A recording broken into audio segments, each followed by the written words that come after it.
This episode is brought to you by RAYCON. Ready for a sequel that's better than the original? RAYCON's fan favorite Everyday Earbuds Classic are back with an upgrade, now featuring active noise cancellation. RAYCONs offer top-tier audio quality you can bring with you wherever you go, with 8 hours of playtime and a 32-hour battery life. So whether you're playing your favorite tunes, making phone calls, or listening to this podcast, RAYCONs are the best way to do it. Go to buyraycon.com/command to get 20% off site-wide. That's buyraycon.com/command. Greetings,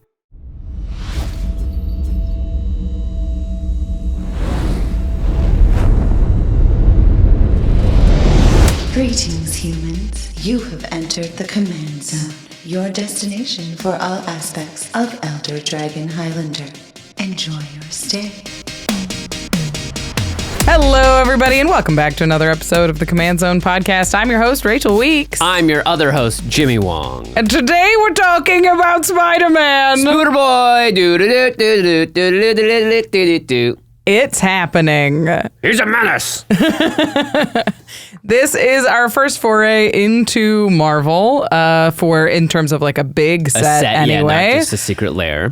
So we shouldn't waste any time. If you're joining us for the first time, welcome. Yeah, we're going to talk about a bunch of the commanders that we think are going to be popular and fun. Yeah. Popular, fun, powerful. Let's start with the one and only Peter Parker, a.k.a. Amazing Spider-Man. Mm-hmm. So these cards are very special because they have two faces. And in this case, a lot of times most times it's not the case, but you can actually cast either side of the card. You don't need to cast the front side and then flip it over.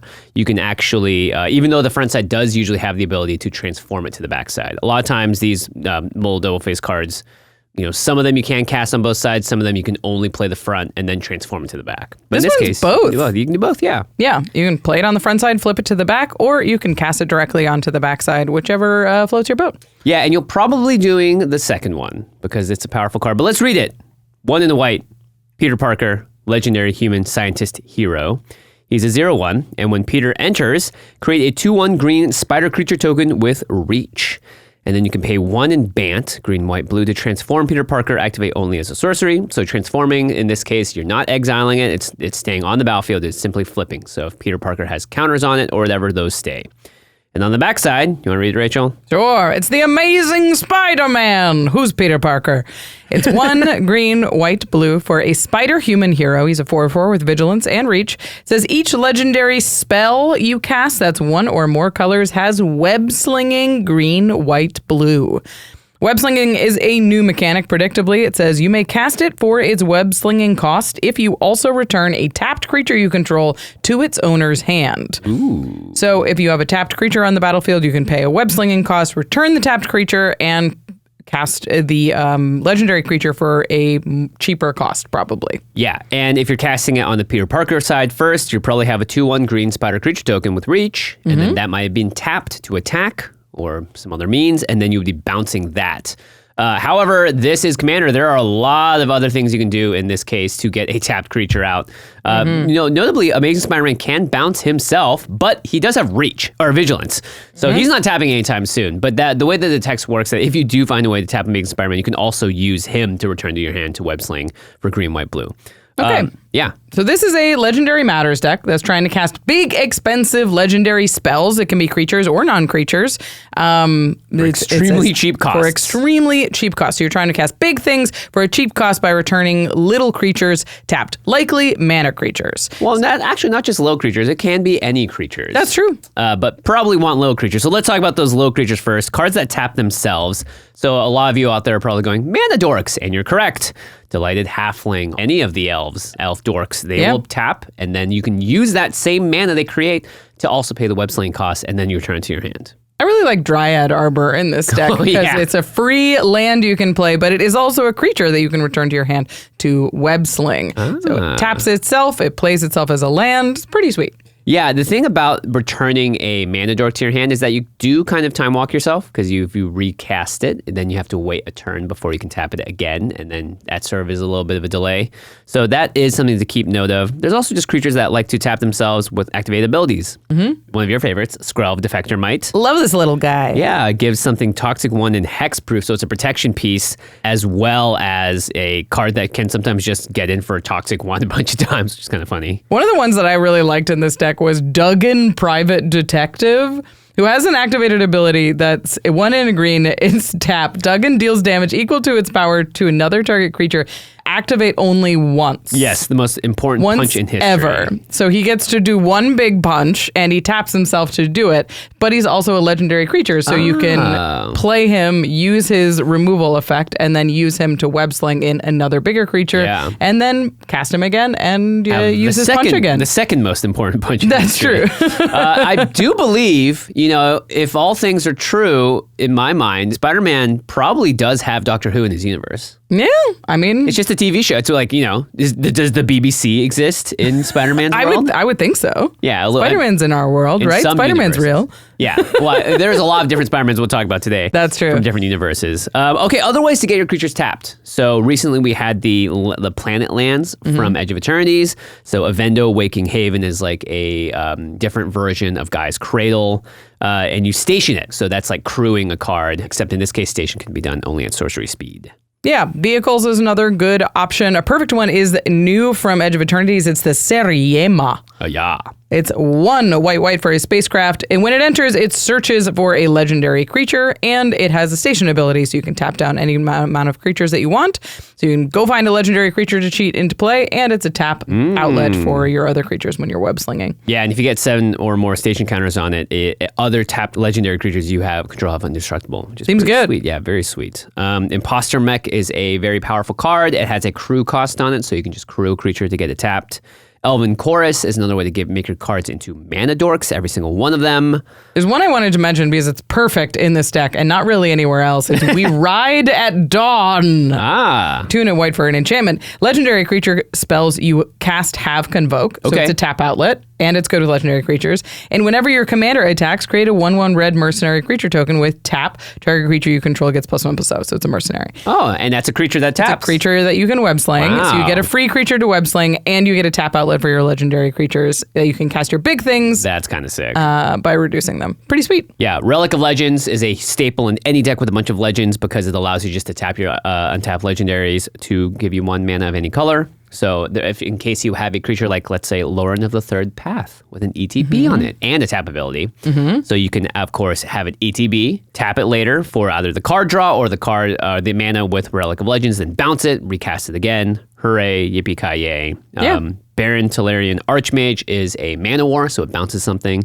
And again, another great reusable legendary effect. It also says at the beginning of your end step, if a permanent was put into your hand from the battlefield this turn, draw a card. Ooh, so Baron was like, bounce your own thing, but now it's like, no, web sling. Yeah, so you can web sling your thing back to your hand, put Baron in, return a creature to your opponent's hand, draw a card. That's pretty sweet. Yeah. Okay, so that's the first half of Amazing Spider-Man. What about the threats that you're going to want to put out? What about the big, chunky... monkeys. Beautiful monkeys, yeah. Including, basically any legendary creature that's not colorless, that has a very high mana cost, is what you can cheat out onto the battlefield as early as, turn 4 in this deck? Yeah. I mean, this deck can be exceptionally fast. And what we always say about this section is it's flavor to taste. It's what you have in your house. If you have big legendary creatures that you're excited to cast, put them in the deck. You can cast them for cheaper here. But if you want to cast some big, cool, splashy ones, there's some that I wanted to mention.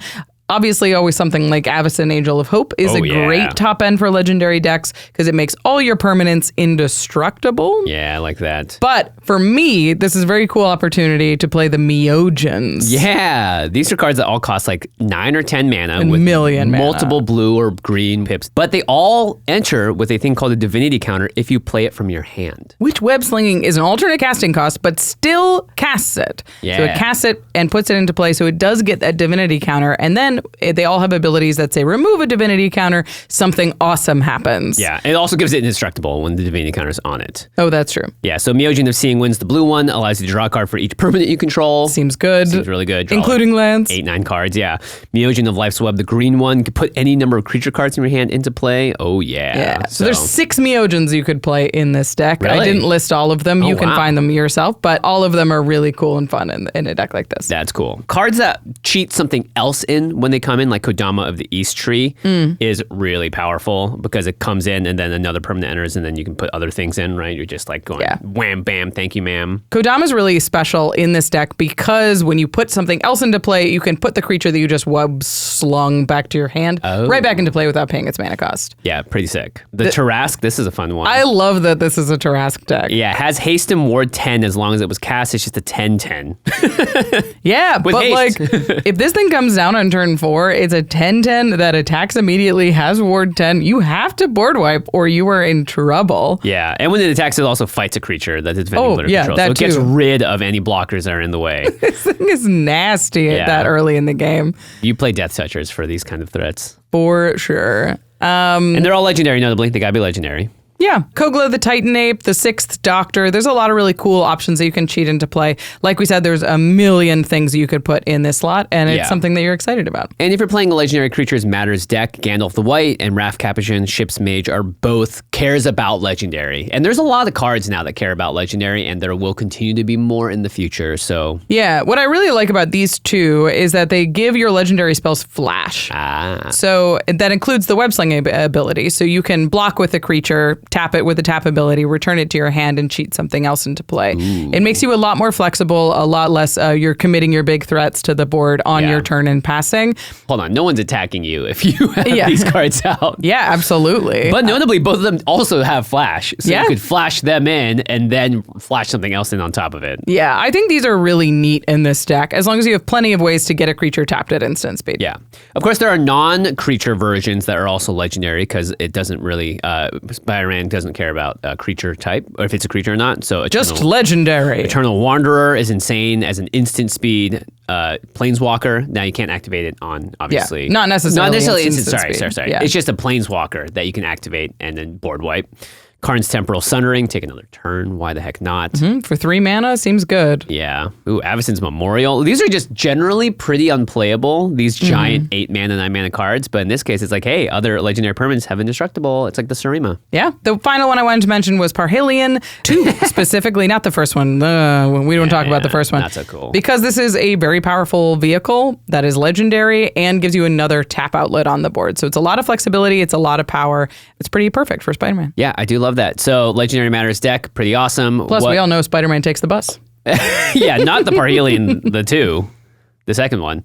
So if you're playing a lot of cards in this deck, the last piece that you're going to need is card draw. There's obviously a lot of different ways to do that in Bant. Yeah, I wanted to leave this one kind of open-ended, but mention it. If you're cheating things into play, it's very easy to just dump your hand and not have anything left. And this deck in particular can like really get itself blown out by a board wipe. Yeah. So make sure that you're just packing a lot of threats that also draw cards. When you get a threat into play, you want to make sure you have another one like waiting in the wings in case something happens to it.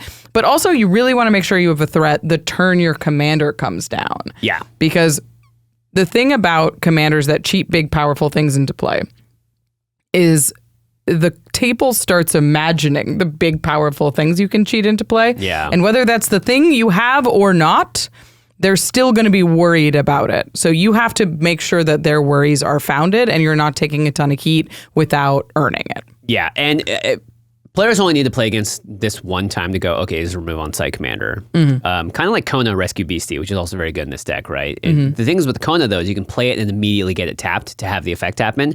Spider-Man, you do have to have an additional Bant to play stuff. So prepare for that. Prepare for people to go, uh-oh, what if you drop an Avacyn? Then what? So that's Peter Parker. He's very powerful. He cares about his friends. We know him. We love him. Yeah. But he's not the only Spider-Man in this Spider-Verse. That's right. We're going to move on, start talking about Miles Morales. Yeah, / the Ultimate Spider-Man. There's no the, by the way. It's just Ultimate Spider-Man. Oh, Amazing excuse me. Spider-Man. Yeah, I was very confused, too. I was like, I always say the or the before these, but... yeah, Miles Morales, also probably the second most known Spider-Man at this point. The feature of the recent Spider-Verse movies, also the video games. 1 in the green on the front side, a human citizen hero, 1/2. When Miles Morales enters, put a 1/1 counter on each of up to 2 target creatures, so it can include himself. And then for 3 and Naya, green, red, and white, transform Miles Morales, activate only as a sorcery. Yeah, and that backside is powerful. It's 3 red, green, white for a legendary creature, Spider Human Hero. He's a 4/3 with first strike and haste. He has an ability called Camouflage. It's 2, put a +1/+1 counter on Ultimate Spider-Man. He gains hexproof and becomes colorless until end of turn. It's so he gets perfect. invisible. Yeah, it's cute. It's colorless. And if you watch any of the movies or games, he turns into like a shimmery blue. Mm-hmm. Typically. So it's a 2-mana activated ability that you don't have to tap him for that protects him right away. And then it says whenever you attack, double the number of each kind of counters on each spider and legendary creature you control. Okay, so spiders specifically and legendary creatures, kind of similar to what Peter Parker has going on in terms of like cares about legendaries.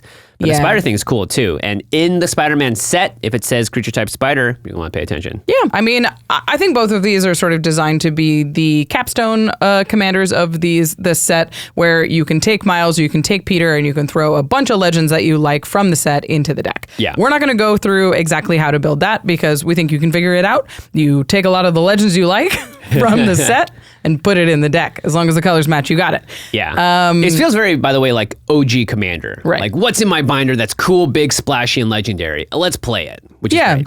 But Miles is a very specific commander. He cares about counters. He cares about legends. So we wanted to talk about how you were going to build this if you were going to really focus on the synergy side of it. Yeah. So this is a Legendary Matters +1/+1 counter deck that puts a lot of power on the board very quickly. Yeah. This one, definitely you're casting Miles on turn 3 once you have another creature down, and then you're flipping him up to double all those counters. Yeah. And then once you flipped him up, you basically double the power on your board. It's a huge burst of damage as soon as you flip it. Yeah, it would be a 5/4 if you put 1 counter on Miles, and then as soon as you attacked 1 time, that would become a 6/5 first strike haste. No one is going to block that sucker. Yeah, assuming you don't have other counter synergies, which we do. Yay! Let's talk about some of them. Of course, maybe Lord of the Rings has to exist in the Spider-Man universe, right? Yeah, they're fictional characters in the Spider-Man universe. Star Wars too. So Aragorn, Hornburg, Hero, one of the many versions of Aragorn. This is the Naya one. This says attacking creatures you control have first strike and renowned 1 or renowned 1. So renowned 1 means when a creature with renowned 1 deals combat damage to a player. If it isn't renowned, then you put a 1/1 counter on it and then it becomes renowned. Renowned. And then whenever a renowned creature you control deals combat damage to a player, double the number of 1/1 counters on it. Woo-wee. Yep, puts counters on all of your legendary creatures, doubles the counters. It's exactly what we want in this deck. It's almost a backup commander. Yeah, in a way. And if we have Aragorn, we have to have Arwen, of course. Arwen says each other creature you control enters the battlefield with a number of additional +1/+1 counters on it equal to Arwen, Weaver of Hope's toughness. Nice. So Arwen's a great one to have down early because when you cast Miles, you can put counters on Arwen, which makes all of your follow-up creatures bigger. Yep. Shalai and Halar cares about having 1/1 counters on creatures, and Shalai and Halar deal is that much damage to target opponent, which is just crazy. It's just going to be ping, ping, ping, ping, ping. It's definitely a win con in this deck. Luckily, these colors are great at +1/+1 counters, so there's a ton of legendary options in this space. Helena and Elena is one of my favorites. It gives you counters, gives you haste. Yeah. The bigger Helena and Elena are, the more powerful they are, the more counters they put on other creatures, so it's very snowball-y effect. Yeah. Ouroboros, another one that just jams counters on everything. But we're just going to go through a bunch of them here. Kutzel, Malamet, Exemplar. This is one of your favorites. It also draws you a bunch of cards. Bright Palm, Soul Awakener. If you ever have a Bright Palm deck, this has backup 1 on it, so it immediately does that. And then also doubles counters. Kodama of the West Tree cares about modified creatures. So not only, we're going to talk about other types of counters too, but other types of counters are obviously very important in this deck and work very well with Kodama, and we just keep going. There's so many legends. Oh yeah, Anim Pakal is great, and Krenko Tin Street Kingpin. Those are great ones to put counters on them to give you a ton of creatures. Yeah. So they pay you off in a slightly different way. But there's also cards that give you cards when you put counters on them, like Sergeant John Benton or even the new Diadrene Synthesis Amalgam. Yeah, that card's sweet. Really Remove powerful. counters, draw a bunch of cards, and you get, it's not even, the X cost is actually, it's just however much mana you put into it is how many counters you get on it, which is really cool. I really like Arwen, Mortal Queen. Now this Perfect card in this is deck. perfect in this deck, but my goodness, players, you need to have a way to track this. So I like to have, I use Prof's little tokens, and you turn them on the backside, and you can write something on it because it's like a little shield. So you just put indestructible. But Arwen enters with an indestructible counter on it, and you can remove one, pay one to remove an indestructible counter from her, and then another creature gets indestructible until the turn. And then you get a 1/1 counter and a lifelink counter on that creature, and then you get a 1/1 counter and a lifelink counter on Arwen.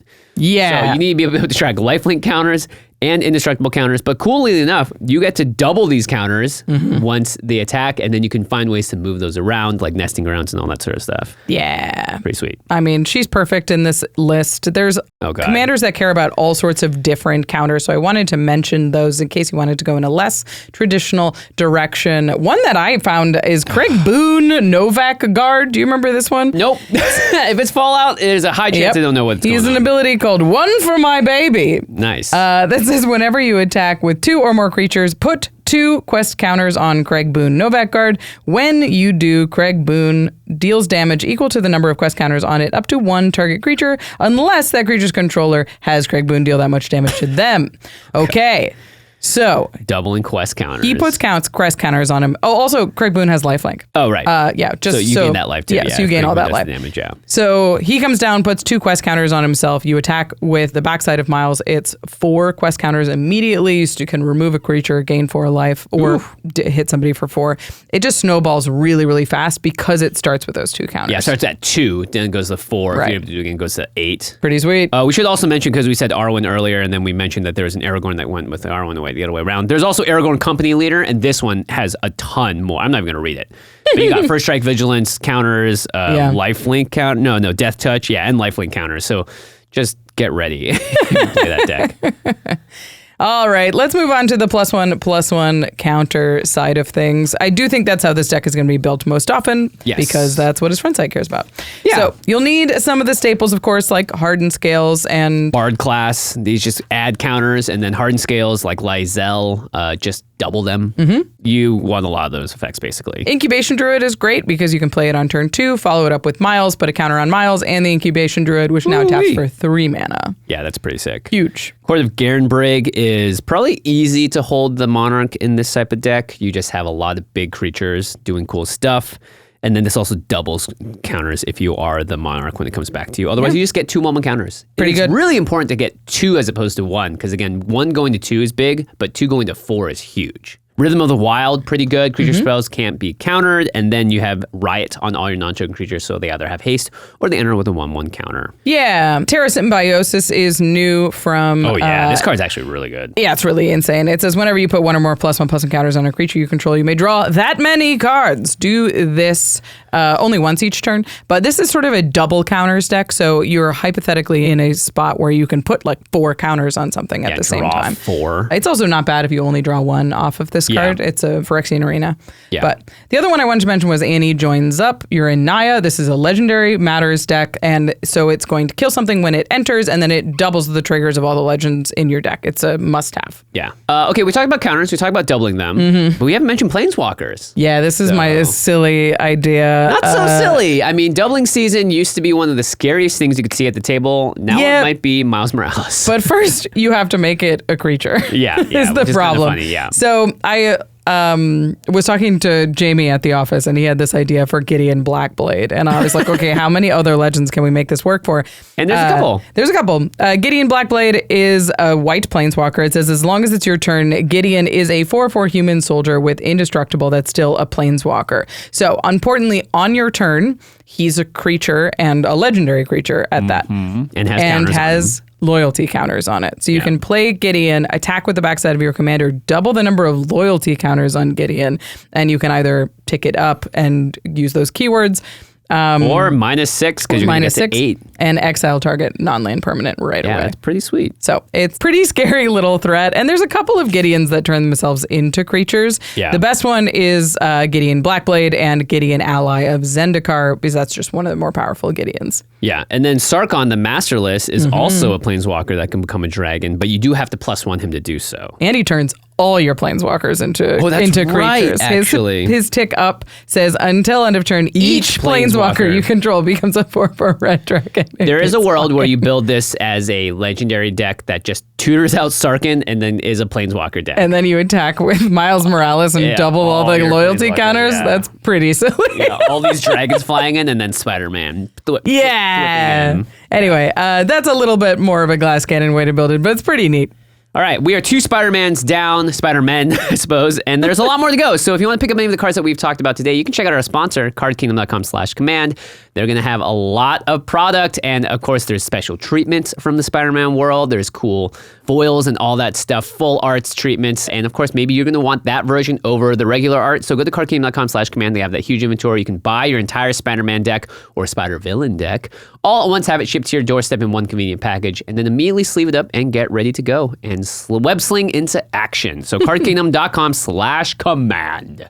And while you're using affiliate links, you can support the show by going to ultrapro.com/command. They've got magic accessories, sleeves, deck boxes, binders, playmats, everything that you need to keep your collection safe and organized. And it is MagicCon season again, so it's the perfect time to check out the Mana 8 line. They're bright, they're white, they're perfect for getting signed at the MagicCon or getting doodled on if you like visiting the artists, because they're so clean and legible, and they make a really cool souvenir at the end of the trip that just really symbolizes your MagicCon experience. I really like the binders. The surface on the binders is perfect. They're beautiful. A Sharpie. Yeah. Check those out and use our affiliate link over at ultrapro.com/command. And the last way to support the show directly, patreon.com/commandzone. We love our patrons. We have a Discord where we've been answering a lot of questions recently. Yeah. And even cooler, a lot of the patrons are also in there answering each other's questions. So now we're having these lively discussions in there with myself, Rachel, and Josh. Not only that, you get access to game nights and extra turns a day early without any of the ads. So you can just watch it as a pure video experience. We shout out one lucky patron every episode. So this one's dedicated to Fenris Wolf. Woo! Nice. Fenris, you rock. Yes. And hopefully, Fenris, will get to see you at MagicCon Atlanta, which is coming up real soon, September 26th to the 28th in Atlanta, Georgia. First time ever in Atlanta. Really exciting. I'm excited. I've been to Atlanta. I love it so much. Yeah, it's a really cool city. And of course, it's an East Coast MagicCon, so that means we get to visit all of our East Coast friends. We had a lot of fun, obviously, in Philly and Minneapolis, so it's great to see a little representation down south as well. Yeah. And we're doing Game Nights Live as well on the 26th. The show, I think, is now at 5 p.m., not 4. You only have to have a badge that can enter you into MagicCon that day. So either a day badge for Friday or a weekend badge, and you'll be able to watch the show for free. So we'll post more info about that on our X, our Twitter, on our social media. Yeah, we've spoiled the guests already. That's right. Who is it? Jacob Bertrand. Hey. It's me, it's Josh, it's Jimmy, and Jacob playing in this MagicCon. So gonna be really fun. Come hang out with us. Watch the Cobra Kai man himself. Yeah. Let's get back into it. Yeah, all right. Cool. Next up, we got our first villain, but it's mono white. It's probably the most bizarre casting cost I've ever seen for a commander. It is very strange. This is Anti-Venom, Horrifying Healer. I love that. White, white, white, white, white. 5. Actually, it's not a villain. It's a hero. I'm so wrong.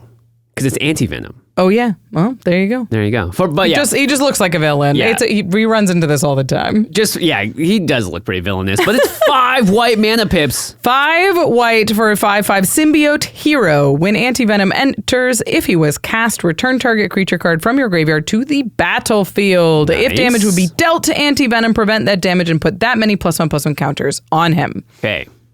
Very cool. Very cool. So there's a couple different things going on here, and I want to mention the 2 different directions because I do think they are mostly different directions. Yeah, so it's either the first part of the text or the second part of the text. Right. You're really digging into this reanimator strategy. You're like running discard outlets and big threats and using Anti-Venom to reanimate them, returning Anti-Venom to your hand and doing it again and running other reanimate spells, of course. Or you're really zeroing in on this damage prevention ability and trying to make it as big as possible and using like damage redirection effects. So we're going to talk about those 2 different directions. If you're doing one, you can have a little bit of the other. but A 50-50 split probably isn't going to be serving you too tough. well. Yeah. All right, let's get into it. So what are you going to reanimate with this horrifying healer with 5 white mana pips? Another hero like Elishnorn, Grand Cenobite. Praetor hero. Yeah. Yeah, Elishnorn, easy, include in a deck like this. It's just huge. It stays in the graveyard, and everyone looks in and goes, oh no, is that coming back out? No. No. Why would it? Why would it? I'm a hero. There's a lot of great big white reanimator stuff. We've already talked about Avacyn, but something like Zetalpa Primal Dawn comes Flappy down Bird, and just Zetalpa. takes over the board. Yeah, this is like the classic win con and pre-cons that we always joke about. But this getting reanimated, flying double strike, vigilance, trample, indestructible, 4/8. It's going to kill things. It's going to kill people. Mm-hmm. Ancient Gold Dragon. I never see this card played, by the way. I know. You always 7 see the mana Copper and white Dragon and stuff. Yeah, but this is great. You deal combat damage to player, you roll D20, you create a number of 1/1 blue fairy creature token with flying equal to the result. If you hit with this thing once, it is difficult to lose that game. Yeah, for sure. Especially if also you hit with you get a Sarah's Emissary out, you choose a card type, and then you and creatures you control have protection from the chosen card type. Creatures, usually. Or creatures, yeah. That means you can take no damage from creatures, and your stuff is unblockable, right? Yeah. So it depends on what you're facing off against. If it's all Spellslinger decks, creature's not as good, but yeah, creature's great. Yeah. And then boom, swing. But I mean, these threats are huge, and they're flying usually, so you're probably not getting blocked too often. All right, those are the threats. First, we have to get them into the graveyard. Yeah, Mono White not so great about doing that, but fortunately, a lot of colorless ways to do so. Mask of Memory is one of my favorites. It's an easy equipment for 1, and you draw and discard when you deal combat damage. We all love Pip-Boy 3000. What a funny idea to have Anti-Venom wearing a Pip-Boy.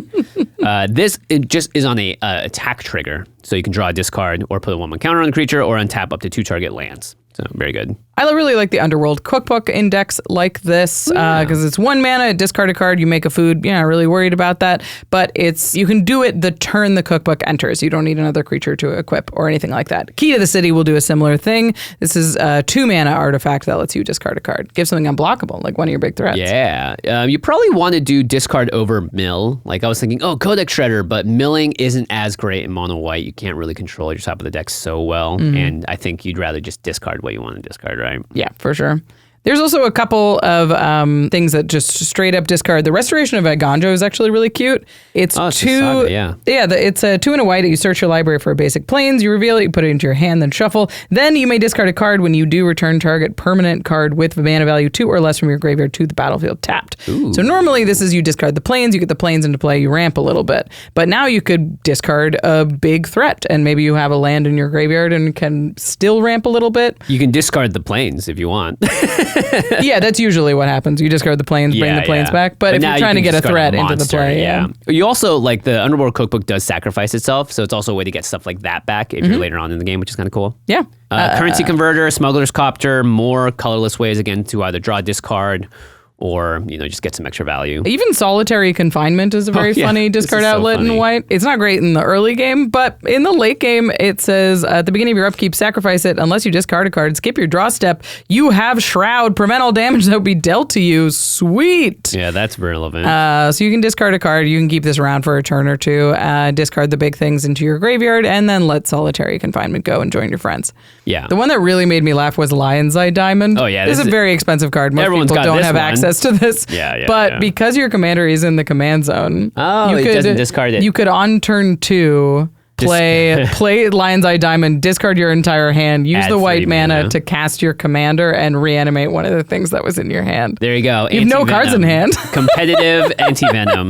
But I mean, if you get out like an Elishnorn at that point and no one can deal with it, that's pretty good. That's pretty sweet. Other cards that just discard themselves with cycling are Angel of the Ruins, just a staple in any sort of mono white reanimator deck. Oh yeah. Timeless Dragon, plane cycles. Eagles of the North, also plane cycling. Pretty good. Yeah, I think this is the most reliable way to get stuff into your graveyard is just creatures with cycling. Yeah, And then, of course, Mono White Reanimator. You can find this in most lists for Mono White Reanimator. Karmic Guide, Myria Shepherd, Rhea Dawnbringer I like a lot because it's a reanimation effect. Like that reanimates stuff. This is a card that I have like 20 copies of. And I'm like, when can I play Rhea? Yeah, because it was in Conspiracy and we opened so much of that product. Maybe today's the day. Today is the day if I build a Mono White Anti-Venom deck. I don't know.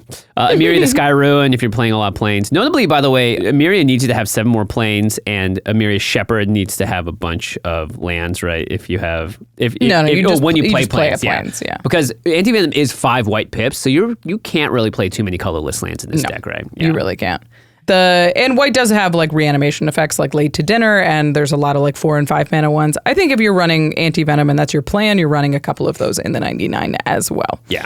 All right, but let's move on to the star of the show. I think most people are going to be building this around the damage prevention effect. Yeah, kind of cool. Because you can do really neat things with cards like Pariah and Pariah's Shield. Yeah, these are enchanted creature. All damage will be dealt to you is dealt to enchanted creature instead, so that you can redirect the damage, and then you just have to find a way to like ping yourself or just have people hit you, which they kind of have to do to win the game. Yeah, so you enchant your commander with Pariah. When people hit you, that damage gets dealt to your commander, which is prevented and gives him a bunch of +1/+1 counters. Yeah. So it sort of keeps you safe. Yeah, very cool. There's a couple of redundancies in this world. The Pariah's Shield is that kind of effect. And there is also a new one in Spider-Man called With Great Power. Comes Anti-Venom.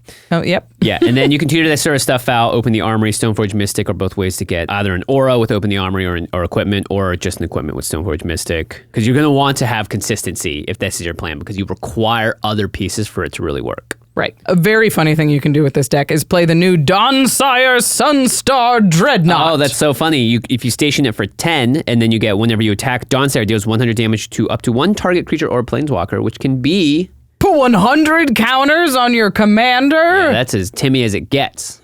And then give it flying, and then boom, you're in business. 100 counters. Yeah, that's pretty sick, actually. There's a lot of good ways in white to actually have creatures deal damage to themselves. Wave of Reckoning is a cool board wipe. It says each creature deals damage to itself equal to its power.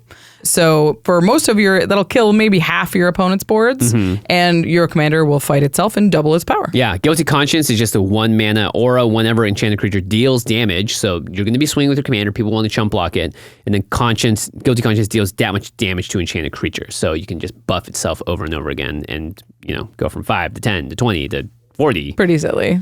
Yeah, very silly. Inquisitor's Flail deals double damage, which is kind of funny. And then if another creature would deal combat damage to the equipped creature, it deals double that as well. So then you're just having more ways to, again, have it get huge. Gideon Sacrifice is a very cool white card. It's a single white for an instant. Choose a creature or a planeswalker you control. All damage that would be dealt this turn to you and permanents you control is dealt to the chosen permanent instead. Yay. So this is a fog that makes your commander bigger. Yeah, this is a deck for Arena, which is just a land that doesn't have for mana, but allows you to fight 2 creatures. Cool. Fighting in white. That's not easy to do. Yeah. There's a lot of redirect stuff in white. Obviously, this is just ways to get your commander huge. Yeah.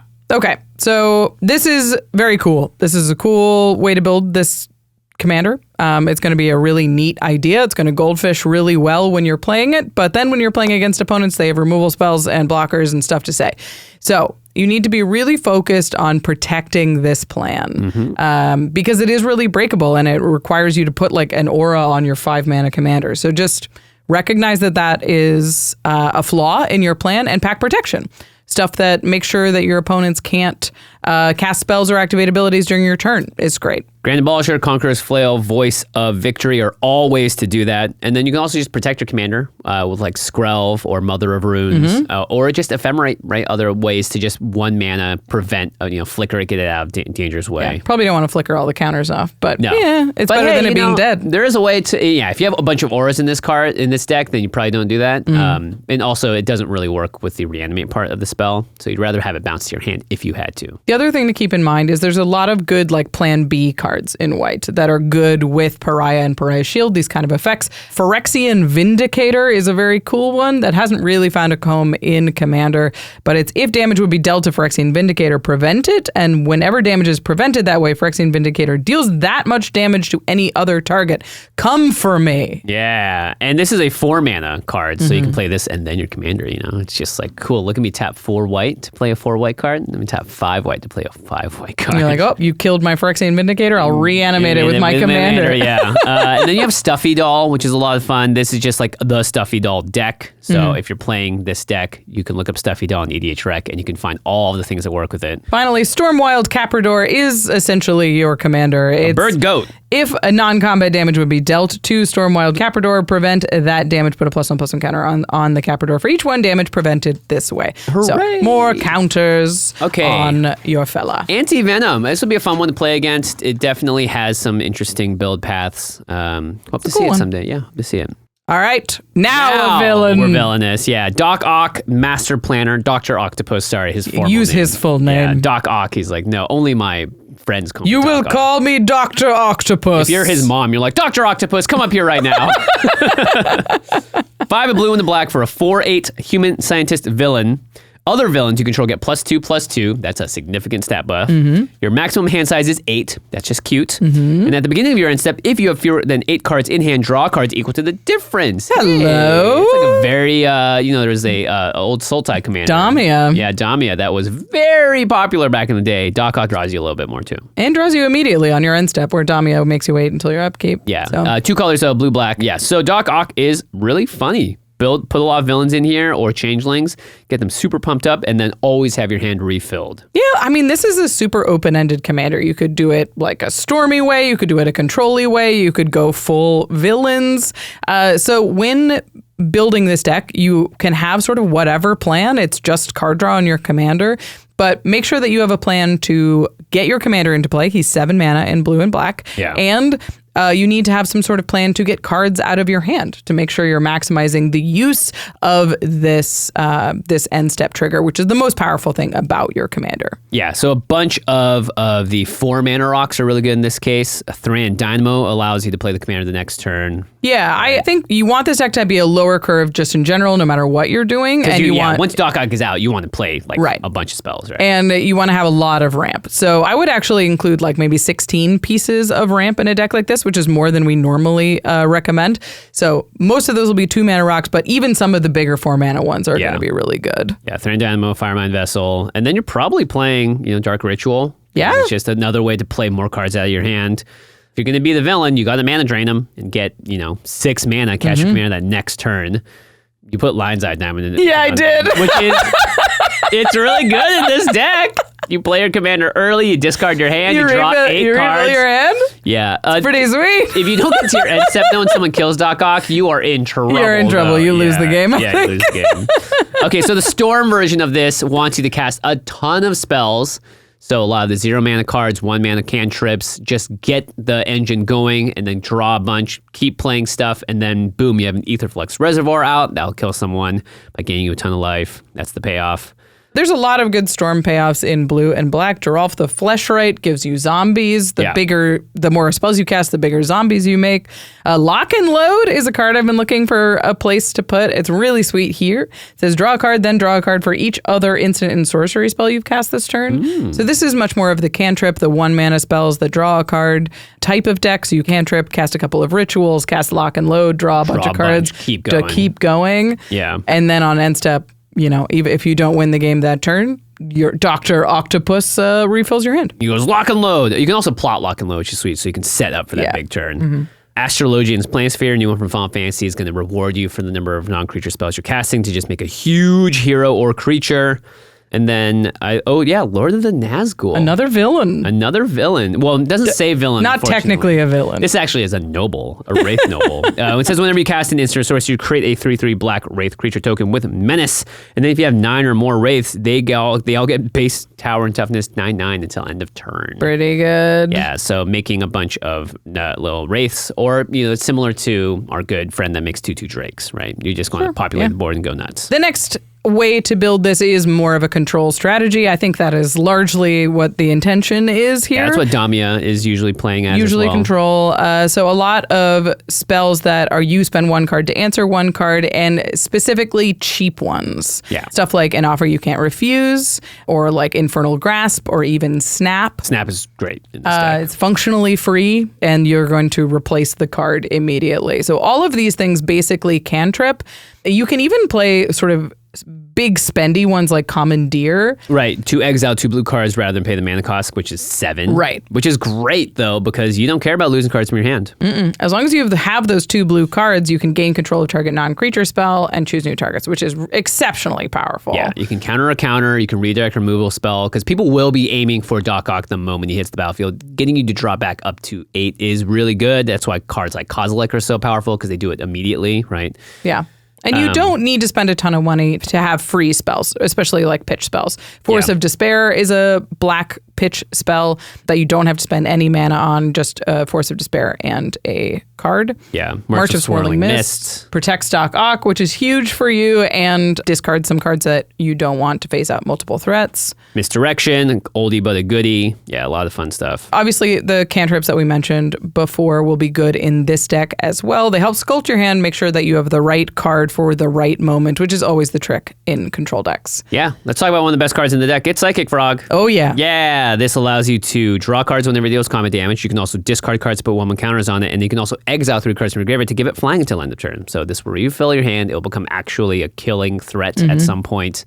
And it's very, very hard to play around. Yeah, free discard outlets are sneaky kind of good in this deck, because if you have cards that you don't want, you can functionally rummage them away. Yeah. You discard them to something like Psychic Frog or Ghostly Pilferer, and then on your end step, you draw back up to hand size and hopefully get a new one that's more relevant in the moment. Yep, Ghostly Pilferer is a favorite of mine. You just discard cards. Yeah. And it can't be blocked. And then whenever opponent casts a spell from anywhere other than their hand, which is their commander, you get a draw card.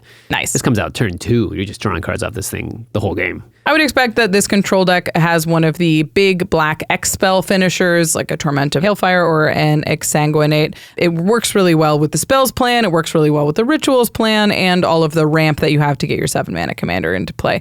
So I would expect that you control the board until you can resolve one of those. Yeah. Okay. So this is now a Rachel special. Yeah. Hiding cards. You can hide them. You can squirrel them away for a later time. So I liked the idea of like combining some of the effects that we've had that hide cards in exile. So like Adventure or Foretell or Plot.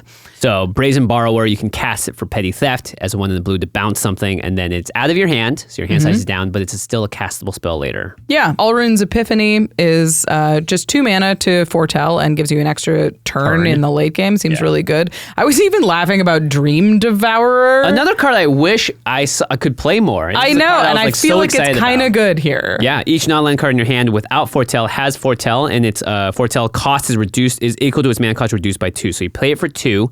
And if it costs 2 in the blue, you can pay it for blue on a later turn. Yeah, so in the early game, you can play Dream Devourer and spend some mana to kind of hide away spells that you're going to use later, maybe on a big storm turn, maybe when the game gets more powerful and you need more disruption later. Yeah. And then they're out of your hand and you can draw up with your commander. Yeah, I actually like this a lot too because it's sneaky. You can hide instants and stuff away. It doesn't matter if Dream Devourer is still on the battlefield by the time you cast the card. So it's a great way to just get stuff out of your hand quickly and for a cheap cost. Yeah. Foretell cards, plot cards. This might be a Jace Reawakened for deck. sure. This is the 2-mana Jace from Thunder Junction. The most important part here is you may exile a non-land card with mana value 3 or less from your hand. If you do, it becomes plotted. So you can cast it for free on a later turn. Yeah. Now, people will know what you plot. That is face up, I believe. However, foretelling, they won't know. Secrets. Secrets. Also plotting and foretelling, and these all feel very... Oh, plotting for sure is so, the most so villainous good. thing ever, yeah. Heroes don't plot so much. They react to the that's bad true. things. They plot, they connive. Yeah, they connive. Ooh, yeah. Surveil. Oh, yeah. I love it. Tales of the Ancestors is a weird one. It has Foretell, so you can exile it for 2, and you can pay 1 in a blue to cast it for Foretell. It says each player with fewer cards in hand than the player with the most cards in hand draws cards equal to the difference. So this is only good if you are in the style of deck that can dump its hand down to 0 and wants to refill, which is exactly what this card does. And then the payoff, Surge of Brilliance, Doctor Who. Draw a card for each spell you've cast this turn from anywhere other than your hand. Pretty sweet. Then you can foretell it as well. All right. For just 1 in the blue. Finally, you can build this as a villains deck. This is a little bit more straightforward because there's really only villains in the Marvel set. Yeah. Unless they're a changeling. Unless there are changelings. So you can pick all the villains from Spider-Man. Hopefully they will print more villains down the line. The deck will grow and change. You'll eventually replace those changelings with cooler, more flavorful villains. but we'll let you find And you're restricted those. to blue-black as well, which kind of is a course. bummer. It is interesting. I don't know if villains will become a more common subtype because technically Doctor Who could have had villains, right? Right. And even Avatar, you could even classify some of the characters as villains. So, but it seems very Marvel-y. So I don't know whether or not villains will become outside of the Marvel universe or not. So just keep that in mind. Okay. All right. Those are the cards we're going to talk about in the first half of the episode, but there's lots more spider folk to go. So many villains. So stick around. We'll see you after a short break. This message is sponsored by RAYCON. Hey, Rachel, you ready for Commander Night? I am literally always ready for Commander Night. Nice. What you gonna play? Feldergriff. Oh, classic Rachel deck. With some upgrades, of course. Oh, classic with upgrades. You know what that reminds me of? Oh, yeah. RAYCON's Everyday Earbuds Classic. Got there. RAYCONs are the best. They have that old school design, but they're loaded up with new features like active noise cancellation and multi-point connectivity. They're great for going to the gym or just listening to podcasts on the walk because with up to 32 hours of battery life, they'll last all day. Plus, their quick charge function means you can get 90 minutes of listening with only 10 minutes of charging. I like the unique colors too, like cool mint. Sounds tasty. Jimmy, do not eat the delicious earbuds. Seriously though, RAYCONs have all the quality of the big brands, but at half the price. And the best part is they have a 30-day happiness guarantee, so if you don't love them, returns are easy. Sounds like a sweet deal to me. Side question though, are you actually playing Feldergriff tonight? Because if so, I need to pull out some better decks. Oh yeah, you're going down. Click the link in the description box or go to buyraycon.com/command to get 20% off site-wide. Again, that's buyraycon.com/command. It's everyone's favorite lobster chef, Ragost, deft gastronaut. I used to think the best way to eat smart was to eat parts, yes? Spacecraft, robots, laser swords, you name it, I'd cook it. But melting the metal took forever, and my hunger moves at light speed. So thank my lucky stars that Factor warped into my life. Factor helps me eat smarter and faster with delicious chef-crafted meals delivered right to my door. Even after I turn all your scrap into scrumptious food, Factor still has more variety with over 65 weekly options to choose from. And healthy too. There's global flavors inspired by China and Thailand, and even premium seafood options like salmon or shrimp at no extra cost. My favorite is the savory Greek feta shrimp with peppers and broccoli. Hopefully none of those shrimp are my cousins, though. Eat smart at factormeals.com/command50off and use code command50off to get 50% off your first box plus free breakfast for 1 year. That's code command50off at factormeals.com for 50% off your first box plus free breakfast for 1 year. Get delicious, ready-to-eat meals delivered with Factor. Offer only valid for new Factor customers with code and qualifying auto-renewing subscription purchase. All right, then I will tap out for Raging Swordtooth. Raging sword tooth. More like raging tooth pain. Am I right? Wait, do you have raging tooth pain? Don't we all? Jimmy, when was the last time you saw a dentist? Oh, I guess it's been a while. Let's see. When did they get rid of Mana Burn? What? Crap! All right, that's it. I'm gonna make you an appointment on ZOCDOC. On what now? ZOCDOC, it's a free app and website where you can search and compare high-quality in-network doctors and click to instantly book an appointment. From dental health to mental health to primary care, they have over 100,000 doctors across every specialty. In fact, I use ZOCDOC to find a dermatologist who really helped me with my eczema. You can filter based on insurance, location, and patient rating. And ZOCDOC is great for seeing someone fast. So remember that doctor's appointment we've all been putting off? Well, now you can get it done same day. Yeah, same day is probably a good idea. My teeth hurt. Stop putting off those doctor's appointments and go to ZOCDOC.com/command to find and instantly book a top-rated doctor today. That's ZOCDOC.com/command. ZOCDOC.com/command. You know what my favorite thing is about ARCHIDEKT? The color tags. Each card has a tab that you can use to mark collection status or whatever else you want. So when I'm building or updating a deck, I'll mark what I have, what I've ordered, and what I don't have yet. It really helps me stay organized. Plus, you can add more tags in new colors to mark anything from potential cuts to new additions. And better organization makes for better decks. So go ahead, try it out. ARCHIDEKT is the best place to browse, brew, and playtest Commander decks. Just go to archidekt.com/commandzone to get started. That's ARCHIDEKT.com/command-zone. Woohoo! We're back, everyone, talking about the cards from the powerful commanders from Spooderman. And now we have one of the fan favorite cards in the world, or fan favorite characters. It's Eddie Brock /Venom, Lethal Protector. So Eddie Brock on the front side is 2 in the black for a human hero villain. So both the hero and the villain, really like that. Love this. Yeah, 3/3. When Eddie Brock enters, return target creature card with mana value 1 or less from your graveyard to the battlefield. Okay. And then you can flip in for 3 black, green, and a red to transform Eddie Brock, or or you can just cast it as this other side. Oh, and this other side is a doozy. It's 3 black, red, green for a legendary symbiote hero villain. He's a 5/5 with Menace, Trample, and Haste. Venom. Whenever Venom attacks, you may sacrifice another creature. If you do, draw X cards. Then you may put a permanent card with mana value X or less from your hand onto the battlefield, where X is the sacrificed creature's mana value. Ooh, Venom, Lethal Protector. Okay. Okay, So Eddie Brock Eddie. on the front, Venom on the back. The front side reanimates small things. The back side flings big things. What are we doing here? Yeah, so it's not necessarily flinging towards any face, but it just sack is something to draw a bunch of cards, and then you get to put permanents on the battlefield. Seems good. Yeah, seems really freaking good. So the backside of this deck is definitely the star of the show. I don't think you're really going to want to risk putting Eddie onto the battlefield and making your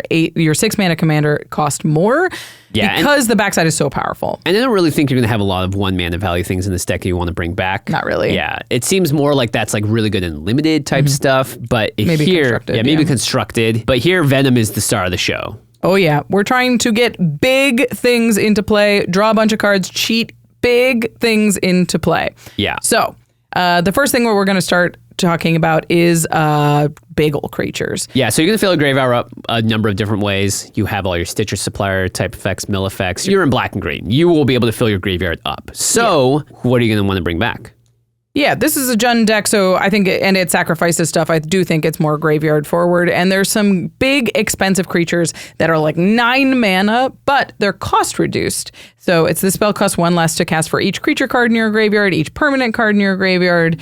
There's a whole lot of cards that have this effect, and all of them have a very high mana value. Yeah, so that when you sack them, you draw a bunch of cards and then pop another huge one into play. Molder Hulk, Diamond Weapon, Husk Burster, Swarm. These are all very similar. They're anywhere between like 7 and 9 mana. So they're perfect to sacrifice and draw a whole bunch of cards. And they're actually relatively easy for you to get into play as long as you're doing that milling up front. Yeah, so again, sack a 9-drop, draw 9 cards. There will be something sweet for you to put into play. There better afterwards. be. Bygone Colossus is Cool, a sweet one. Yeah, yeah. it's a warp card from EOE. You can pay 3 mana to warp it out, and then you have a 9-drop in play. It will go away at the end of the turn, but hopefully you have Venom out, and then you can sack this instead of having to warp it away. So I think those are going to be the most common build, but you could build it around more of an affinity style thing, because affinity is also really good at casting big expensive spells for cheap. So if you're focused more around the artifact side of things, you could play more cards that make treasures and metalwork colossuses and Chiskoria Forged Tyrants. These big cost reduced affinity threats that you can reduce with other things that Jund is good at. So either graveyard or affinity. So yeah, similar to the first section of Graveyard, we just have ways to have giant cheap things enter the battlefield in these colors. Galta, Primal Hunger is a classic. Shadow of Mortality is pretty good as well. Cavern Horde Dragon, if you have a lot of opponents that love playing artifacts. All of these are 9 drops, a 15-drop in Shadow of Mortality's case. You don't really need to trigger Venom more than once, really, to start winning the game, because drawing 10 cards is pretty powerful in Commander. Yeah, and cheating stuff into play is always good. That's why Kodama the East Tree is back. Yay. You have big permanents with high mana values. You definitely want to be able to cheat something else powerful into play when you cast that Molder Hulk. So Kodama's great here. Riveteer's Ascendancy. Yeah, it's cool. Perfect in this deck. Whenever you sacrifice a creature, you can turn target creature card with lesser mana value from your graveyard to the battlefield tapped once each turn. We know in Magic that once something is sacrificed, it will almost always be sacrificed again. So how are we going to bring back these big, expensive cards? Man, they've never to printed sack cards them that do again. that. I can't think of one. Yeah, another Rachel favorite is Metamorphosis Fanatic. It's a 6 mana card that enters to return something from a graveyard to the battlefield with a lifelink counter on it, but you can also miracle it for 1 and a black. And then you get into loops where this is in your graveyard. You bring this back, it brings something else back.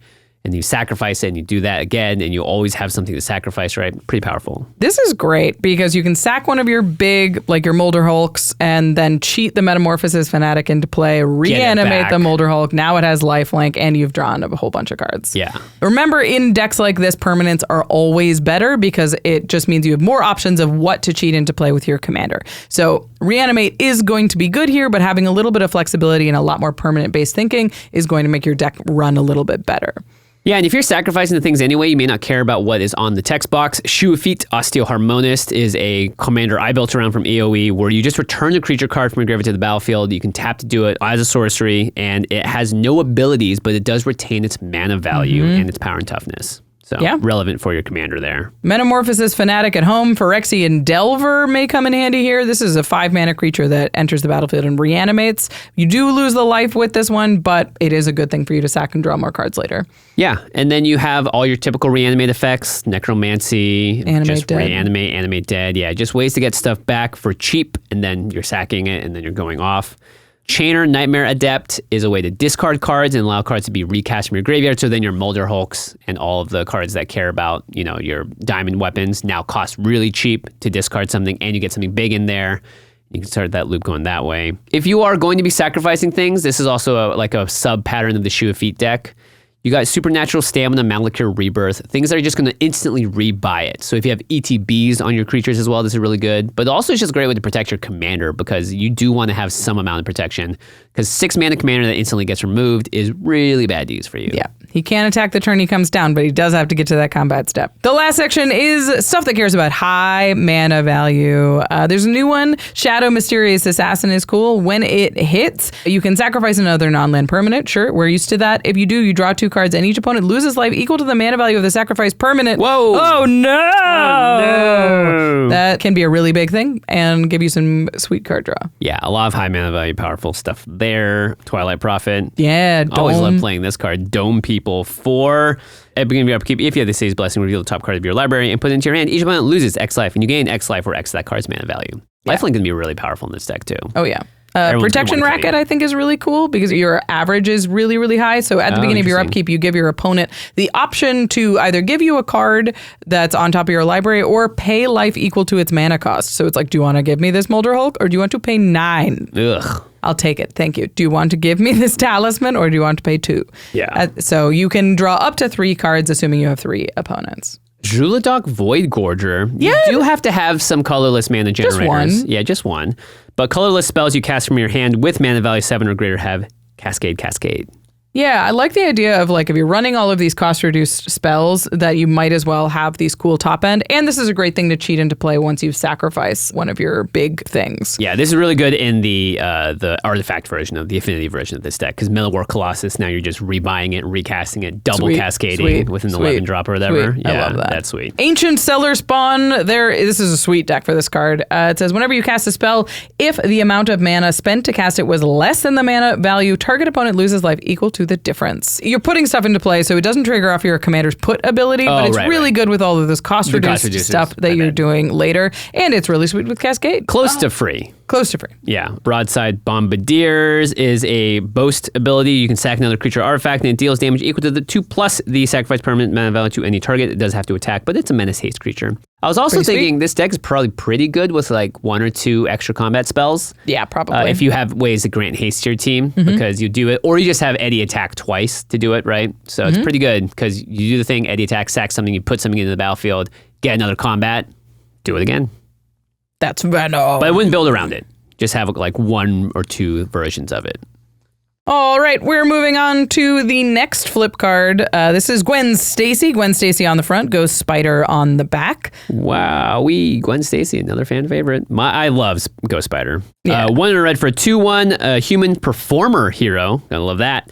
When Gwen Stacy enters, exile the top card of your library. You may play that card for as long as you control this creature. So just your regular exile effect. And then 2 in Jeskai, red, blue, white, transform Gwen Stacy, activate only as a sorcery. And once she's on the back, she's Ghost Spider, 2 blue, red, white, so same as her transform cost. She's a spider, human, hero, a 4/4 with flying, vigilance, and haste. Again, haste. Whenever you play a land from exile or cast a spell from exile, put a +1/+1 counter on Ghost Spider. Then it says remove 2 +1/+1 counters from Ghost Spider. 2 counters. Yeah, you're right. Remove 2 counters. You could remove stun counters from her. Yeah, that's right. Now we're brewing. Remove 2 counters from Ghost Spider. Exile the top card of your library. You may play that card this turn. Yeah. So if you do cast Gwen on the front side, it transforms. You still control this creature, so the card you exile with Gwen on the front side will be playable if Ghost Spider is transformed into. So this is a Stormy cast from exile style deck.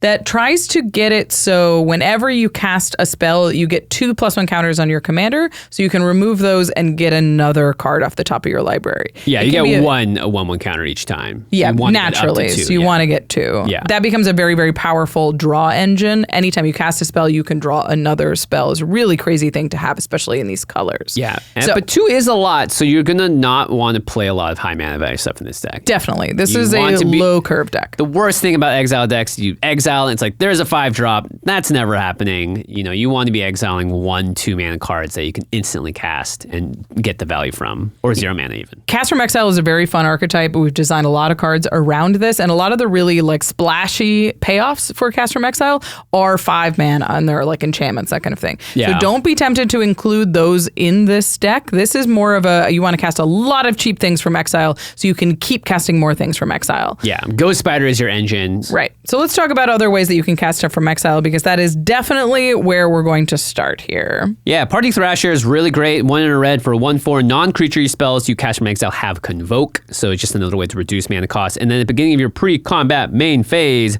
you may discard a card. If you do, exile the top 2 cards of your library, and you may play one of them this turn. You choose one.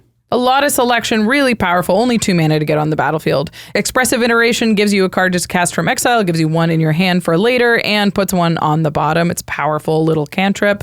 Things like Ren's Resolve is very good as well. Yep. Yeah, this is a really I almost think of it as like an Aruth Tormented Prophet style deck. So you're just like seeing a ton of cards and dumping them all on like one big turn. Yeah, so you kind of want to spread almost the value out of the cards between your cards, as opposed to having like ones that you absolutely have to hit to make the deck work, right? Right. That's kind of cool. Tygum, Master Opportunist, when you cast your second spell, you copy it, and then you get basically 4 time counters on the exiled copying, so you can kind of keep that going each turn. That's kind of fun. This one was really sweet. I love this card, and I'm excited it's good in this deck. It's Zenith Festival. Oh, yeah. X red for a sorcery. Exile the top X cards of your library. You may play them until the end of your next turn, and it has Harmonize X red. So in the graveyard, you can tap a creature to pay for the cost. Your commander is presumably like an 8/8. This is not a fun one to exile off the top part of your library, though, I will say. Yeah. Because you have to do it immediately. You're like, oh god, this one's really good in the graveyard. That's true. Wild Wasteland, skip your draw step. Not a problem in a deck like this. At the beginning of your upkeep, exile the top 2 cards of your library. You may play those cards this turn. Fine with me. Fine with me. I'll take 2 cards. Thank you, Fallout. Yeah, there's a lot of sweet options to put in this kind of deck. And Passionate Archaeologist is how you win in this deck too, right? Yeah, the payoffs is the next big thing, because your Yeah. commander is a lot of your draw engine. So you need ways to get it started, but hypothetically your commander can keep the ball rolling. Yeah. So you need to make sure you have payoffs for all of this casting from Exile you're going to do, other than just making your commander kind of big. Yeah, and you're not going to want to play counter magic really in this deck quite Not really. so much, because those are really awful to exile at the top. So it's, in the very Jeskai way, you want to be swinging and dealing damage with your commander, or having your commander sort of be like, on my turn, it's happening. Right, you want more cards that you control when they're good, and counter spells are just a very limited moment of like when you can cast them. If they're exiled, they're kind of dead. So these payoffs that we're talking about will be most likely stuff that does non-combat damage, like Passionate Archaeologist or Memory Worm. Ooh, disgusting. Yeah, it's really gross, but it's whenever you cast a spell from anywhere other than your hand, it deals 2 damage to target player. That player discards a card, then draws a card. Yeah. So a little bit of card advantage there, but hopefully you're doing this Selection. so many times that boom, they're just going to be taking 20 and they go, well, it didn't matter. Unstable Amulet is similar. Anytime you cast a spell from Exile, you deal 1 damage, and it gives you a card from Exile to cast. Yep. If you're spell slinging and you're casting a bunch of stuff, then your favorite Vivi or Nitier or your Coruscation mages, which are when you cast non-creatures, ping them, deal damage to opponents. Yikes. Yeah. Especially each opponent effects. There's a lot of really good payoffs here. I think I would probably lean into the Spellslinger payoffs because they're just a little bit more efficient and a little bit more redundant, and lean into what the deck wants to do. Yeah. Like we said, we're trying to get this deck to a point where anytime you cast a spell, you get to impulse draw another card. And the way that you can do that is by doubling the amount of counters that you get, or getting an additional counter, or proliferating. So stuff like Lae'zel, Blacketh's Champion, that says whenever you get a counter, you get an additional one. You get 2 1/1 counters on Spider Gwen, and then you means you get those another 2. card. Yeah, Flux Channeler, every time you cast, you proliferate for non-creature spells. So another way to get it going. Ichor-Moon Gauntlet, Kami of Celebration, all of those are like give you more stuff when you cast things from Exile and give you counters. We do have to mention Sensei's Divining Top with this commander because it is completely broken. Because as you can always. tap it to draw a card and put Sensei's Divining Top on top. You also can pay 1 to reorganize the top cards of your deck so you know what you're going to be exiling. So reorganizing is great, but being able to know that the card you're exiling is Sensei's Divining Top And with your only have to commander pay 1. is really, really powerful. Yeah, so 1 mana for a 1/1 counter is great value, great rate. So what you do is you are removing the counters from your commander, and you're going to say, okay, I got the thing to exile the top card of my library that is on the stack. I'm holding priority. I'm going to tap this top, and I'm going to draw a card and put the top on top, and then let the exile effect resolve. Boom, I flipped a surprise, Sensei's Divining Top. I can pay 1 mana to cast it, get a 1/1 counter on my commander, and boy, is that some value. Yeah, if you have one of these ways to get 2 counters onto your commander every time you cast a spell, Sensei's Divining Top just says draw cards equal to the amount of 1 mana you have to cast Sensei's Divining Top. And then if you have anything that reduces artifact spells by 1 mana and has no restriction on being at 0, then now you can draw your whole deck. Yeah. Hooray, Sensei's Divining Top has found a way to draw your whole deck. That's never happened before. All right, Gwen Stacy's pretty sweet. I am not a huge fan of this card. It feels a little clunky, and the 2 1/1 counters is like, right, they're like, all right, what knob should we turn to make this a little less busted? If it was just remove 1 1/1 counter, that'd be huge. But having to remove 2, I think really does slow it down quite a bit. So you have to build into that to really make it go. Yeah, it's also a feast or famine thing. It says when you cast from exile, you can cast from exile. Yeah. So you have to get it going somehow in order to actually storm off. But it can be a very powerful draw engine if you can line it up right. Yeah, and it might just be also really good in Spellslinger decks because you can just play the front side of it, instantly get that exile, and then have the option to flip into the Jeskai version. If you like Cast from Exile stuff and Spider-Man, this next commander may be a better option for you. It's Spider-Man 2099. 2099, the year of our Lord. Blue, red, 2/3, Spider-Human Hero. And it says you can't cast Spider-Man 2099 during your first, second, or third turns of the game. Very similar to the newest Jace. Sure. It has Double Strike and Vigilance.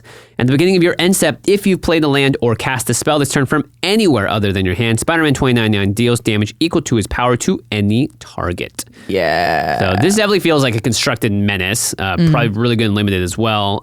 But yeah, at end step, Spider-Man's just going to deal a bunch of damage to stuff. Any target, creatures, players, planeswalkers, you name it. Yeah. So this is a payoff for casting stuff from exile rather than an engine. Gwen Stacy is your draw engine. Yeah. Spider-Man 2099 says, okay, your deck is full of draw engine. Here's the payoff. Yep. So we talked about a lot of ways to cast stuff from exile. We're not going to go into those again. But the big difference between Spider-Man 2099 and Gwen is 2099 will have a lot more ways to just incidentally pump their power. Yeah, so you're probably playing a lot of the cheap 1 mana red effects that just add power and toughness. Monstrous Rage gives +2/+0 on a monster roll. Brute Force, Titan Strength. Cards that normally aren't very playable, but now all of a sudden, because you make your commander a 5/2, and then boom, you're dealing 5 damage to something, knocking something off the board. Pretty sweet. Yeah. So this is a Spellslinger specifically version. It even includes some cool stuff like Blazing Crescendo or Haste Magic that are functionally the same. They make a creature a +3/+1 and exile the top card of your library. You can play it. Yeah, Opera Love Song. So it does both. Yeah. Kate Sith, Fortune Teller, just a mono red way to get cards constantly exiled off the top of your library. Same with Tavern Brawler, which is a background. Yeah, they give you cards from exile and additional power. So this is another version of the cast from exile stuff. We're not going to spend too much time on it, but it is very cool. Yeah, and you will have to spend your first 3 turns setting up your board for Spider-Man 2099 to come down. You can't just play this on 2 because of the text. So this card is very good in Gwen Stacy, but very simple commander to build around. Could be a really fun, learn to play from exile commander for new players as well. Yeah. Up next. Don't get removed. Okay, up next. Another spider. It's Iron Spider, Stark Upgrade. So Tony Stark has entered the equation here. 3 mana, 2/3 for a Spider Hero, legendary artifact creature. Has Vigilance, and you can tap it to put a 1/1 counter on each artifact creature and or vehicle you control. And you can pay 2 mana to remove 2 1/1 counters from among artifacts you control to draw a card. Okay, so this isn't super busted, but the fact that you can tap it to put 1/1 counters on each artifact creature and or vehicle is pretty sweet. That goes wide really fast and grows big really fast. And then the rate to remove counters and draw cards, not as awesome, but still pretty fun. Yeah, it's a legendary Steel Overseer-ish. Yeah. So this is an aggressive artifact creature deck. It uses Proliferate and +1/+1 counters to make a really big board really, really fast and kill your opponents. Yeah. It encourages you to put a ton of creatures onto the battlefield so you get as many +1/+1 counters as possible. So let's start with some artifact creatures. Yeah, you do have to be colorless, everyone, so you are restricted here. But if you ever wanted to build a deck around the legendary version, Steel Overseer? Steel Overseer. Yeah. This is literally your dream commander. We've done it. Yeah, you've done it. They made you a Steel Overseer commander. Crypto Thrall from Warhammer gives other artifact creatures hexproof, which is really good because you can't play like the blue versions that do this in your colorless version. Cyberman Patrol, 2-mana 2/2. Other artifact creatures you control have Afflict 3, so no one wants to block your creatures anymore because they're going to lose 3 life. Yeah, and if they don't block, they're going to get hit for a lot of damage. If they do block, they're going to still get hit for some damage and lose creatures, probably. Yeah, you can attack with Iron Spider because he has Vigilance and then tap it in combat. So it makes it really hard for people to block as well. Canoptic Spider is a classic in these. There's a lot of good Warhammer cards that care about artifact creatures. Yeah, Virulent Silencer, I like. New one, from yeah. AoE. It's a way to give all of your artifact creatures poison. Or, sorry, when they deal combat damage, the opponent gets 2 poison counters. Pretty good. Yeah, that adds up really fast. Also, it's really good with the Proliferate synergies that will likely be in this deck. Yeah. Kozilek the Broken Reality is pretty expensive, but colorless decks tend to generate a lot of mana, so I think it's doable. It says when you cast this spell, up to 2 target players each manifest 2 cards from their hands. For each card manifested this way, you draw a card. Yeah. And then so you can choose yourself, obviously. Yeah. And then other colorless creatures you control get +3/+2. Huge anthem effect for your colorless creatures. And it says, like, all right, I'm going to cycle these 2 cards and get 2, they're naturally 2/2, so they're 5/4s in play. Oh, man, the math. It's not +2/+2, everyone. It's +3/+2. Make it hard for you. I do love Canoptic Scarab Swarm. This, when it enters the battlefield, you exile a player's graveyard. And for each artifact or land exile this way, you make a 1/1 colorless artifact insect creature token with flying. Yeah. So you can exile your own graveyard, notably, and get a bunch of 1/1 flyers. Yeah. But it's all just graveyard hate. Put counters on it with your commander. Yep. And then all the Arcbound cards. So if you played any of the modular Arcbound decks before, Arcbound Ravager, Arcbound Crusher, all have modular, Scrapyard Recombiner. These are just ways to either have a sack outlet as well, or in this case, Scrapyard Recombiner can find you your constructs if you have a bunch of constructs in your deck. Pretty powerful. All right. There's lots of ways to do +1/+1 counters in colorless. Steel Overseer, of course, goes in the deck. What are you doing if you're not? Marvin Murderous Mimic is a second copy of your commander because it has activated abilities, and a second copy of your Steel Overseer. Bonus. You might want to play some ways to untap your cards in this deck. Yeah, maybe. But again, these are the things that when you look at, you're like, oh, wouldn't that be sweet? And then you're like, wait, none of the cards that need to tap are out, or they all died. So don't overload on that. Drillworks Mole is kind of sweet. It's a 1-mana artifact creature. You pay 2, you put a counter on Drillworks Mole and a counter on your commander, and it's another artifact creature for you to load up with your commander's ability. That's cute. It's very powerful in this deck from the Edge of Eternity precon. Yeah. Now time to proliferate. Surge Conductor. This is kind of a staple, I feel like. It's so good. It's going to be really, really good in all the decks that want it. Whenever another non-token artifact you control enters, proliferate. So counts your mana rocks, counts your creatures. You best hope you don't have a poison counter. Oh my gosh, that's right. Yeah. Yeah, Staff of Completion, also a way to proliferate, 3-mana card, and you can tap it to pay 3 life and proliferate, or do any of the other things, but you probably don't care so much about those other ones. It's kind of cute with the destroy target permanent you own, because it's good with modular stuff. Right. So you can destroy a modular creature, move a bunch of the counters, hit somebody for more. Yeah, that's cool. Untap effects for sure is a direction you can go. Sting the Glinting Dagger was going to be really good with your commander, because it untaps at every combat. So you tap it before combat, go into combat, attack with it, tap it in combat. Oof. You get 2 +1/+1 counters on every artifact creature you control. Yeah, Clock of Omens now is going to allow you to tap artifacts to untap. Hooray, hooray. Clock of Omens will likely go infinite with things like Walking Ballista. No way. Lay is crazy. But there's definitely like lots of things that are like remove counter, make a Thopter, and then you use the Thopter to untap your commander to put more counters, or remove a counter to make a Thopter. Like I'm sure there's infinites here. Oh yeah, you're in colorless. There is definitely infinites that have happened. Yeah, but there's lots of ways to put those +1/+1 counters to work, like Walking Ballista, Hangerback Walker, Marketback Walker, or my favorite card that shows up everywhere. Thunderhawk. 7 mana, enters with 3/1 counters. Proliferate those because whenever it enters or attacks, you create a number of 1/1 colorless gnome artifact creature tokens equal to its power. Yeah, sweet. It's also a sack outlet. You can pay 2 to sack something, put a 1/1 counter on it, but you're probably not doing that. Seems cool. There's another colorless +1/+1 counter commander in Omarthus Ghostfire Initiate. You can definitely check out Omarthus lists. They'll give you a good idea for what you want in this deck. And Omarthus is pretty good, so you should probably include that. Yeah, and then once it gets really big, it dies and you manifest a bunch of cards. And boy, more colorless creatures for you to put some stuff on. Agatha's Soul Cauldron, of course. If you can get a Walking Ballista under there, that seems really good. Yeah, this card, because of Standard and Commander, very expensive. It's still very expensive, but it's a real powerful one.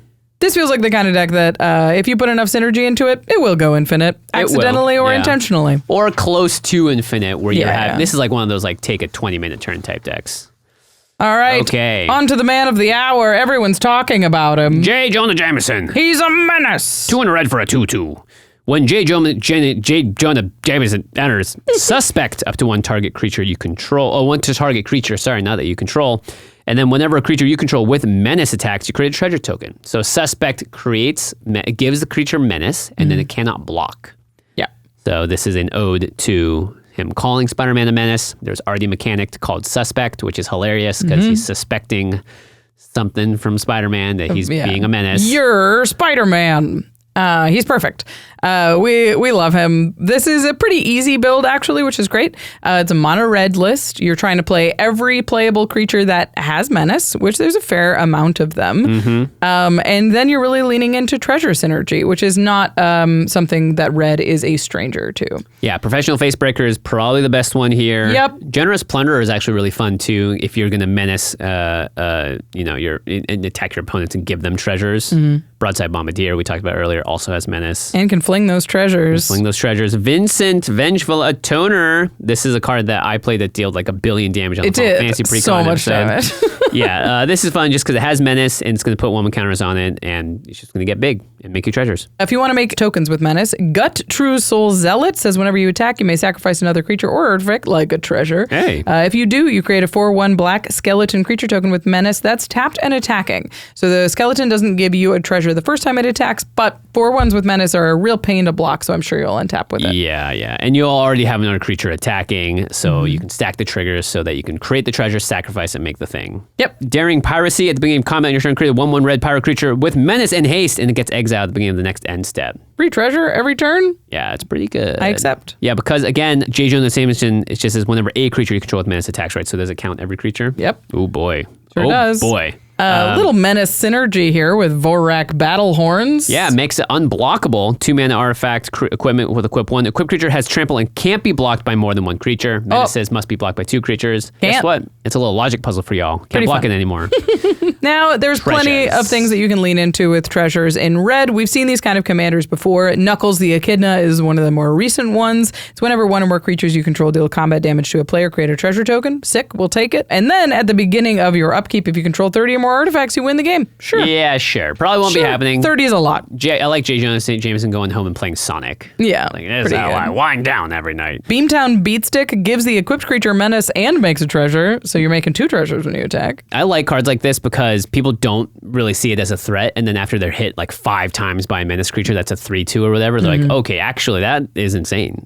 Yeah. A lot of mono red treasure classics like Magda, Brazen Outlaw. You can sack those treasures to go find yourself a dragon, perhaps a gold span dragon. Oh, pretty good. That makes all your treasures tap for double mana. Zorn is going to double the treasures you're making. Swashbuckler Extraordinaire. It allows you to give creatures double strike whenever you sack 1 or more treasures. Pretty sweet. Give your whole menace team double strike. This is a very straightforward deck, and I love it. And you need some ways to deal some damage probably when treasures enter. Like the new Weft Stalker Ardent is going to be pretty good. Or Depth Shaker Titan. A lot from the Kilo Precon that we're talking about. This one says whenever power. This creature enters any number of target non-creature artifacts you control become 3/3 artifact creatures. Sack them at the beginning of the next end step. But each artifact creature you control has melee, trample, and haste. Woo-wee. This will kill you. Yeah. Well, not you, your opponents. Yeah, Menace, Trample, Haste is pretty good. All right, that is J. Jonah Jameson. Predictably, he was the menace all along. Wait, no way. He was the menace all along? Impossible. All right, we're moving on to Jackal Genius Geneticist. Geneticist, yeah. Geneticist, let me guess. It's green-blue. It is! Green-blue are the colors that like to mess with genetics. 1/1 trample human scientist villain on this front side. Nope. It's only got one front side. Yep. On this back side, magic it's card. Magic card, yeah.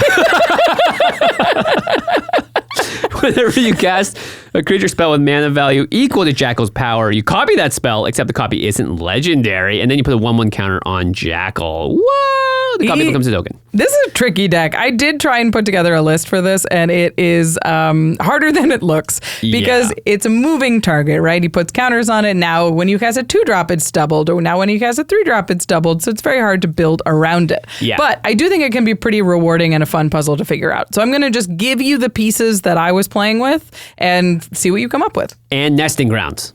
Also nesting grounds. Yeah, ways to remove those counters are good. But you're in green-blue, so let's talk about ways to add counters, because maybe you have a bunch of 4-drops in your hand. You're like, crap, I want to double up my 4-drop cards. Or I want to double up first my Bristly Bill. Yeah. He's a legendary. You may get 2 Bristly Bills on the battlefield. Seems Woo! good. And then you can choose where the counters go when you play a land. Oh my goodness gracious. What's better than 1 ornery tumblewag, Jimmy? 2 ornery tumblewags. Drillworks Mole also making a return. Yeah, as a 1-drop, by the way, because You you can have do. 2 of them. Yeah. If you don't have natural ways like, to add the 1/1 counters just with cards like Bristly Bill or whatever, you do need to have a couple 1-drops in there. I like Drillworks Mole a lot because you cast the Jackal, you cast Drillworks Mole, you have a pair of them, and then next turn you have a lot of control over what you're copying. Yeah. So yeah, if you keep Jackal at a specific number, then you can build your deck around that number, right? So you do have to have your Goldberry, River Daughters in there, Nesting Grounds like talked about. Bioshift is probably It's a cool one. It's move any number of +1/+1 counters from target creature onto another target creature with the same controller. So if you're like, I need to reset Jackal or I need to boost Jackal's power, Bioshift is basically a 1-mana like copy type effect. Yeah, that's cool. A new one from Final Fantasy is Owaka. Traveling Merchant, 1 in the blue. Similar to Goldberry, you tap it to remove a counter from a non-land permanent you control, draw a card. Yeah. So it seems like every Universes Beyond is going to have a 1 in the blue creature that cares about counters. Or removes a counter or adds a counter Yeah, or moves sagas. it. Yeah, there you go. Okay, so that's your counter control. I think those are going to be in kind of every version of this deck, unless you want to run a lot of X spells. That way you can control. If your commander is at 3, then you can play an X spell for, let's say, Mockingbird for 2 in the blue to equal mana value 3. Now you get two Mockingbirds. Yeah, pretty you're sweet. You're laughing at your opponent at that point. And they resolve one Like at a a Jackal. time. So you It's mocking. Perfect. Goldvein Hydra is a very powerful X spell. I also like Ingenious Prodigy. Oh, yeah. Because this one cares about +1 counters. At the beginning of your upkeep, you remove a counter, you draw an extra card. So having 2 of these is really good. Yeah, I like that a lot. Spark Double to get a double of your commander is pretty sweet as well. Yeah, that was the other thing I was Kind thinking. of resets it too, right? Yeah, I was like, okay, so if I can't control Jackal, if he's going to do what he's going to do, maybe I should just have like 4 Jackals all at different places. And that way, no matter what you cast, Something will happen. something is going to get copied. Yeah. So like a Spark Double or an Irenicus is bioduplication. Spark Double is funny because if your Jackal is at 4, then you get 2 more Jackals. Oh, wow. Because it costs 4. And then, Right. Yeah, and then they come in with 1/1 counters. So they start at 2. They start at 2. Yeah, that's funny. Then I was like, okay, what if I turn like all my creatures that have various number of +1/+1 counters on them into Jackals? And then you cast one thing and make like 3 copies of it or something. I was like, is that good? It's kind of cool. What's the green-blue card that if you have 5 copies of it, you win the game? Biogeneticist.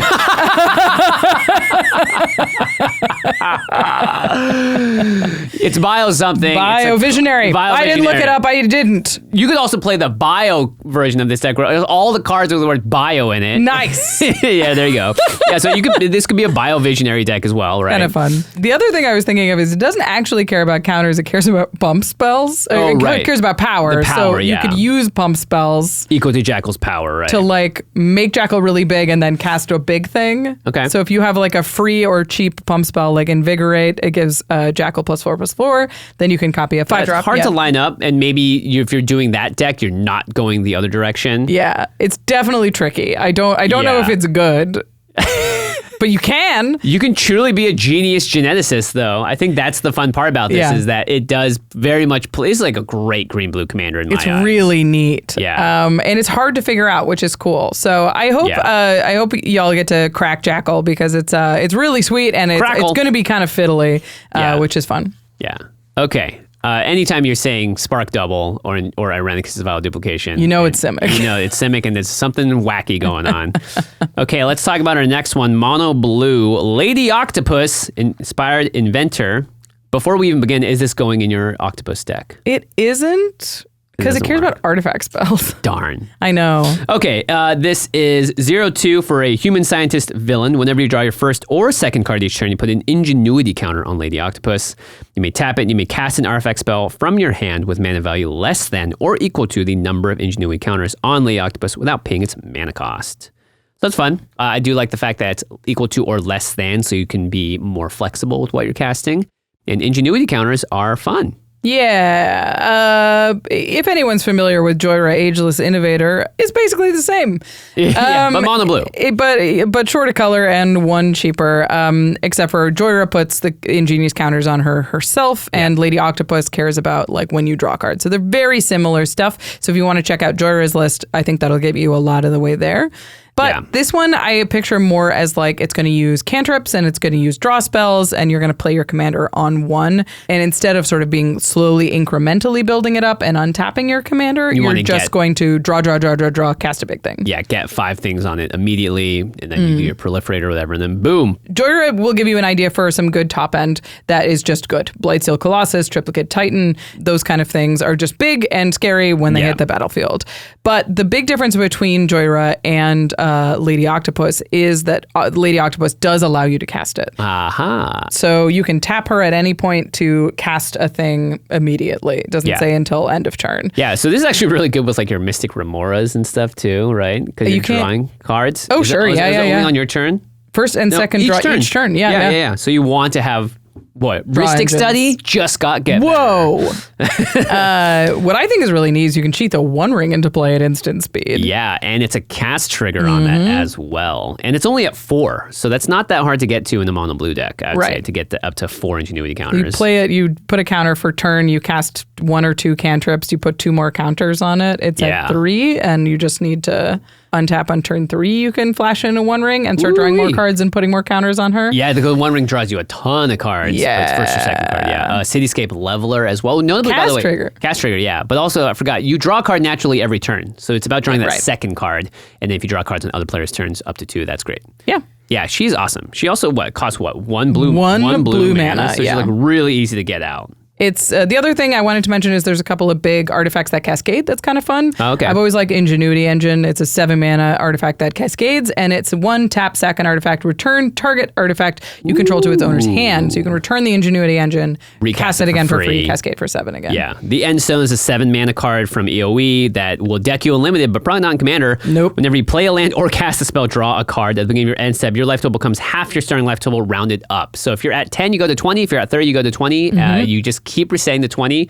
Players can only kill you if they can deal 20 to you, because by the time you get to your end step again, boom, you're reset. Hey! So they gotta get you all the way down. Back to 20. Yeah, they do have 3 turn cycles to do it though, but... Yeah. Yeah. But it also, like, anytime you cheat an artifact into play, you draw another card, put another counter on your Lady Octopus. Yay, very Pretty fun. cool, yeah. It also works with, like, Geneticist, Progress Tyrant. It's whenever you cast an artifact spell, you copy it. And you can do it on, like, other people's turns, so you can... It works. Yeah, everyone wants you to play Geneticist's Progress Tyrant. Everyone loves him. A Forensic Gadgeteer is great for making clue tokens that are cheaper to crack whenever you cast artifacts, so that way you can be drawing on your opponent's turns. So this is like the cantrip version of the deck, I suppose. Yeah, so I think Brainstorm is probably the best card in the deck because it draws 3 cards for 1 mana. Yeah, and you're going to get 2 triggers immediately on someone else's turn. I would also look at Watcher in the Water decks because it's a very similar deck that wants to be drawing cards on opponent's turns. Yeah, there's a lot of these instant speed cantrips that are just great. They recycle your hand. You don't care. You cast them, draw a card, get the counter, and then get to your scary stuff faster. Yeah, there's a lot with good synergy too. Cerulean Wisps and Refocus both untap a creature and draw a card. So you can untap your commander, draw a card, put a counter on it, cheat something bigger into play. Seems good. Yeah, Mystic Confluence is pretty solid in this deck. You get to choose whether or not you draw 2 cards or 3 cards with it or counter something. So even if you don't cast this to counter anything, just getting that card draw is pretty sweet. If you want to go more in the dedicated artifact direction, there's a lot of eggs that will help you draw cards as well. Like Arkham's Astrolabe costs you have to place no basics, but that's okay. When it enters the battlefield, you draw a card. So it's 1 mana, draw a card. It works with some of your artifact synergies down the line. That's cool. Mishra's Bauble, Brainstone. Brainstone, yeah, the one-time use Brainstorm.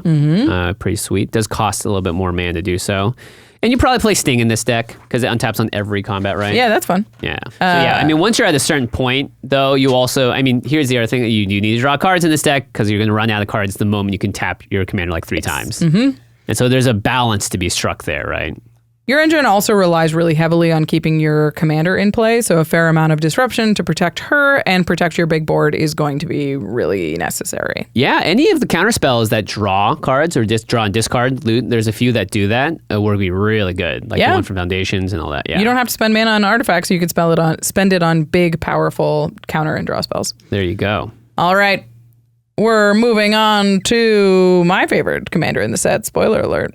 It's Mr. Negative. I do believe that this is going to be the villain, by the way, for the new Spider-Man movie. Yeah? Yeah, that's what my gut is telling me. Okay. This is not a spoiler. This is a guess. But this is Mr. Negative. It's 5 white-black, so 7 mana for a Orzhov commander as a legendary human villain. He's a 5/5 with vigilance and lifelink. When Mr. Negative enters, you may exchange life totals with target opponent. If you lost life this way, draw that many cards. All right, 7 mana. Let's say you're at 25 and I'm at 15. Okay, I can swap with you and draw 10 cards. Okay. So my life total becomes 15, your life total becomes 25, I draw 10 cards. All right, so you take a ding, but you also draw a ton of cards for 7 mana. Now let's say I'm at 40 and you're at 30. I can swap life totals with you. I can go to 40 and have you take 10 damage and go down to 30. So I'm not technically taking damage. No. Well, no, loss of life? No, it's loss of life, technically. Yeah. But you won't draw it isn't cards. damage, no. Yeah, so it's really flexible in terms of if you're at a really low life total, people have been bullying you, you're at 15, they're at 30, you can switch and gain a lot. Or you can do the opposite, take a little bit of a risk with your damage and draw a bunch of cards. A bunch of cards. Yeah. So this is a really interesting commander to have in the command zone and also just in an opponent's command zone. Because you're not really sure what to do with the life totals. You don't want to attack them a whole bunch because then they'll swap with you and you lose a bunch of life. And you don't want to not attack them because then they'll swap with somebody else and draw 5 to 10 cards. So you kind of want to keep the game even-ish. Yeah. So that the advantage isn't too crazy. But there are some cases where it just is impossible to do so. Like someone's playing a Dragon's Approach deck. Just is what it is. Just, there will be occasions where it's like, sorry, the Mr. Negative deck is drawing 20 cards. Yeah. So this commander specifically benefits from a wide life gaps, having one player that has like a higher life total and other players that have a lower life total. So there's a couple of ways to create those life total disparities. The first one is just by paying life and having cards that cause you to lose life, which black is very good at. Toxic Deluge, Reanimate, Black Market Connections, Necropotence. Black is so good Doom at Whisperer, paying life. Pay a bunch of life, go down, and then boom, cast your commander when you want to. One I put in my deck is Stinging Study. It's 4 and a black for an instant. You draw X cards and you lose X life, where X is the mana value of a commander you own in the battlefield or in the command zone. So 5 mana, draw 7, lose 7 at instant speed. Seems good. And you don't care because you're going to regain it back. Yeah. Yeah. So also play Thought Vessel in this deck, by Probably, Because yeah. you do need to ramp to 7. That's true. You do have to keep in mind your commander is expensive. Everyone's like, wow, this card's so sweet. It's 7 mana. In Orzhov. In Orzhov, yeah. You don't really have too much help when it comes to getting it up. If you're really focusing on the life paying side of things, you can even play Wall of Blood, which just says pay 1 life, Wall of Blood gets +1/+1 until it's turn. Instant speed. Yeah, you can, if someone's like, okay, I'm going to try and do something, you can instant speed, cast your commander with it on the stack. Pay. Swap with you. You're at 1. Pink. Yeah.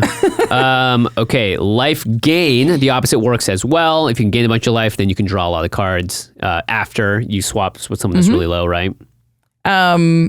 Yeah, so the problem with the life gain, and the reason I sort of stayed away from it, is life gain decks tend to sort of flag as scary at the table already. Yeah. If you gain a whole bunch of life, players are going to attack you to lower your life total down to everyone else's level. That's sort of the natural social play pattern against life gain decks. So unless you can really, really speed ahead with a life gain and outpace the table, it may be a little less effective. But still, so you can... big time effects. I liked these effects that drain the whole table and give you a bunch for the difference, which is popular in Commander anyway. But it's Grey Merchant of Asphodel, Exsanguinate, big spells that drain everyone else and you gain a ton. That way you can play your Commander and swap with somebody, draw a ton of cards, or just benefit from having a really high life total. Yeah, and Exquisite Blood does a very similar thing. But the moment you play that, everyone's like, oh, the Infinite's coming, gotta kill ya. Yeah, right. Whenever an opponent loses life, you gain that much life. That's just a great way to sort of permanently have someone's life total be higher. Yeah, and you're in white-black. You can look at any of the Orzhov decks, like the Ghost Council, ZOCDOC Ghost Council, that are all about life gain and life loss, and sort of pick and choose how you want to play it in your playgroup. It seems likely that you're going to want to play big, splashy life swap cards, like Profane's Transfusion. It's very fun. 6 black. 2 target players exchange life totals. You create an XX colorless horror artifact creature token where X is the difference between those players' life totals. Again, you benefit from a big gap. Being able to swap life totals and make a huge thing is really fun. Yeah, it could be you and someone else, or just 2 other players at the table. Two. Yeah, or you play this and then your commander, so you get the swap going on. Tree of Perdition is really fun to make exchange target opponent's life total with this creature's toughness, so it brings someone to 13 immediately. Yeah, you go down to 13 and this thing becomes a 0-33, and then you swap with them, gain a bunch of life, and then set another opponent's life total to 30. Like, it's really wild swings can happen with this commander at the table. Another mention of the End Stone, because it's going to reset your life to 20, which is like the right place to be in a deck like this. Right in the middle, cozy. Swap with you, like you're at 10. Yeah. Sure, I'll swap with you. I'll draw 10 cards and go back to 20 on my end step. Yeah. Seems okay. Yeah. It is 7 mana though, so again, the mana values here are getting a little high up. So you got to prioritize. So is my commander. Yeah, you got to prioritize definitely a lot of ramp. Ramp, yeah. The way I built this deck is Blink. I really like being able to... By the way, when you say built this deck, why'd you build it? The Game Nights. Oh, Game Night Spooderman. Rachel will be playing Mr. Negative. Yeah. And the next commander we talk about is what I'll be playing, by the way. Oh, yeah. We didn't mention that. We've talked about some of the other cards from and we didn't mention it. Yeah. Can you guess what Josh Lee Kawhi will be playing? Post it in the comments if you're still watching. Yeah. So how'd you build this? I liked the idea of having my commander hit the battlefield and having a little bit of mana up to blink him. So I built mine as a white-black blink deck that has a lot of ramp effects and has a little bit of control over the board. So I come down, I can swap with somebody, I can draw 4 cards and swap back if I need to. Right.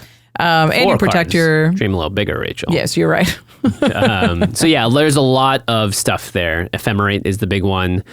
Parting Gust is great. It also duplicates as a kind of path to exile sometimes. A removal, yeah. Getaway Glamour. I think if you're really not focusing on the blink thing and you're doing more of the big life swap thing, then you want blink effects that double as removal spells, which is why I included these ones. Getaway Glamour, Touch the Spirit Realm, those kind of things. I love Touch the Spirit Realm. Me too. Channeling it is so good. It's so sweet. Yeah. But having those kind of effects that can blink your commander so you can reuse that ETB or you can use them as removal makes it for a really good control deck. Very cool. So yeah, expensive commander, slow plan. Everyone sees it coming. Everyone, if they are on top of what's happening, will try and reduce the life totals at the same time to keep things kind of even. But even then, hit with a creature, get them down 5 lower than you, draw 5 cards is pretty acceptable. Pretty good. You don't need to be dreaming big and trying to draw 20 or whatever. Yeah. Yeah. This card's cool, and it made for a really interesting table dynamic. So Yeah, and I bet it's check it out. really good in some of the life gain decks where they don't see it coming. Oh my gosh. Yeah. When they see it coming, it makes a whole different play experience.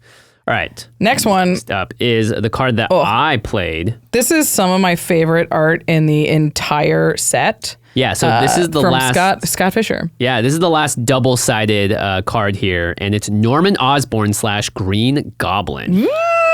So Norman Osborn, 1 in the blue for a 1/1, can't be blocked, human scientist villain. Whenever Norman deals combat damage to a player, he connives. So you draw a card, then discard a card. If you discard a non-land card this way, you put a 1/1 counter on Norman. And then you can pay 1 in Grixis, so blue, black, and red, to transform Norman as a sorcery. Again, he will keep the counters on him. And he becomes Green Goblin. The front side is already such a good card. Yeah, I mean, you could just play this in any Grixis deck and be pretty happy with it. Right. Just conniving over and over again. But really what's happening is that you're discarding a card because Green Goblin cares about that. Yeah, he does. Okay, 1 blue, black, red. Goblin human villain. Flying Menace 3/3. Spells you cast from your graveyard cost 2 less to cast. Just straight up generically. If you have any spell in there that you can cast from the graveyard, then you can cast for 2 less. And But then how will I do that? Yeah, well, play those spells, but also there's an ability on Green Goblin that says Goblin Formula. Each non-land card in your graveyard has Mayhem, and the Mayhem cost is equal to its mana cost. So Mayhem is a new ability from the Spider-Man set. It says you may cast a card from your graveyard for its Mayhem cost if you discarded it this turn. Timing rules still apply. So let's say you swing with Norman Osborn, turn 4, and then you connive, you discard a Arcane Signet to the graveyard.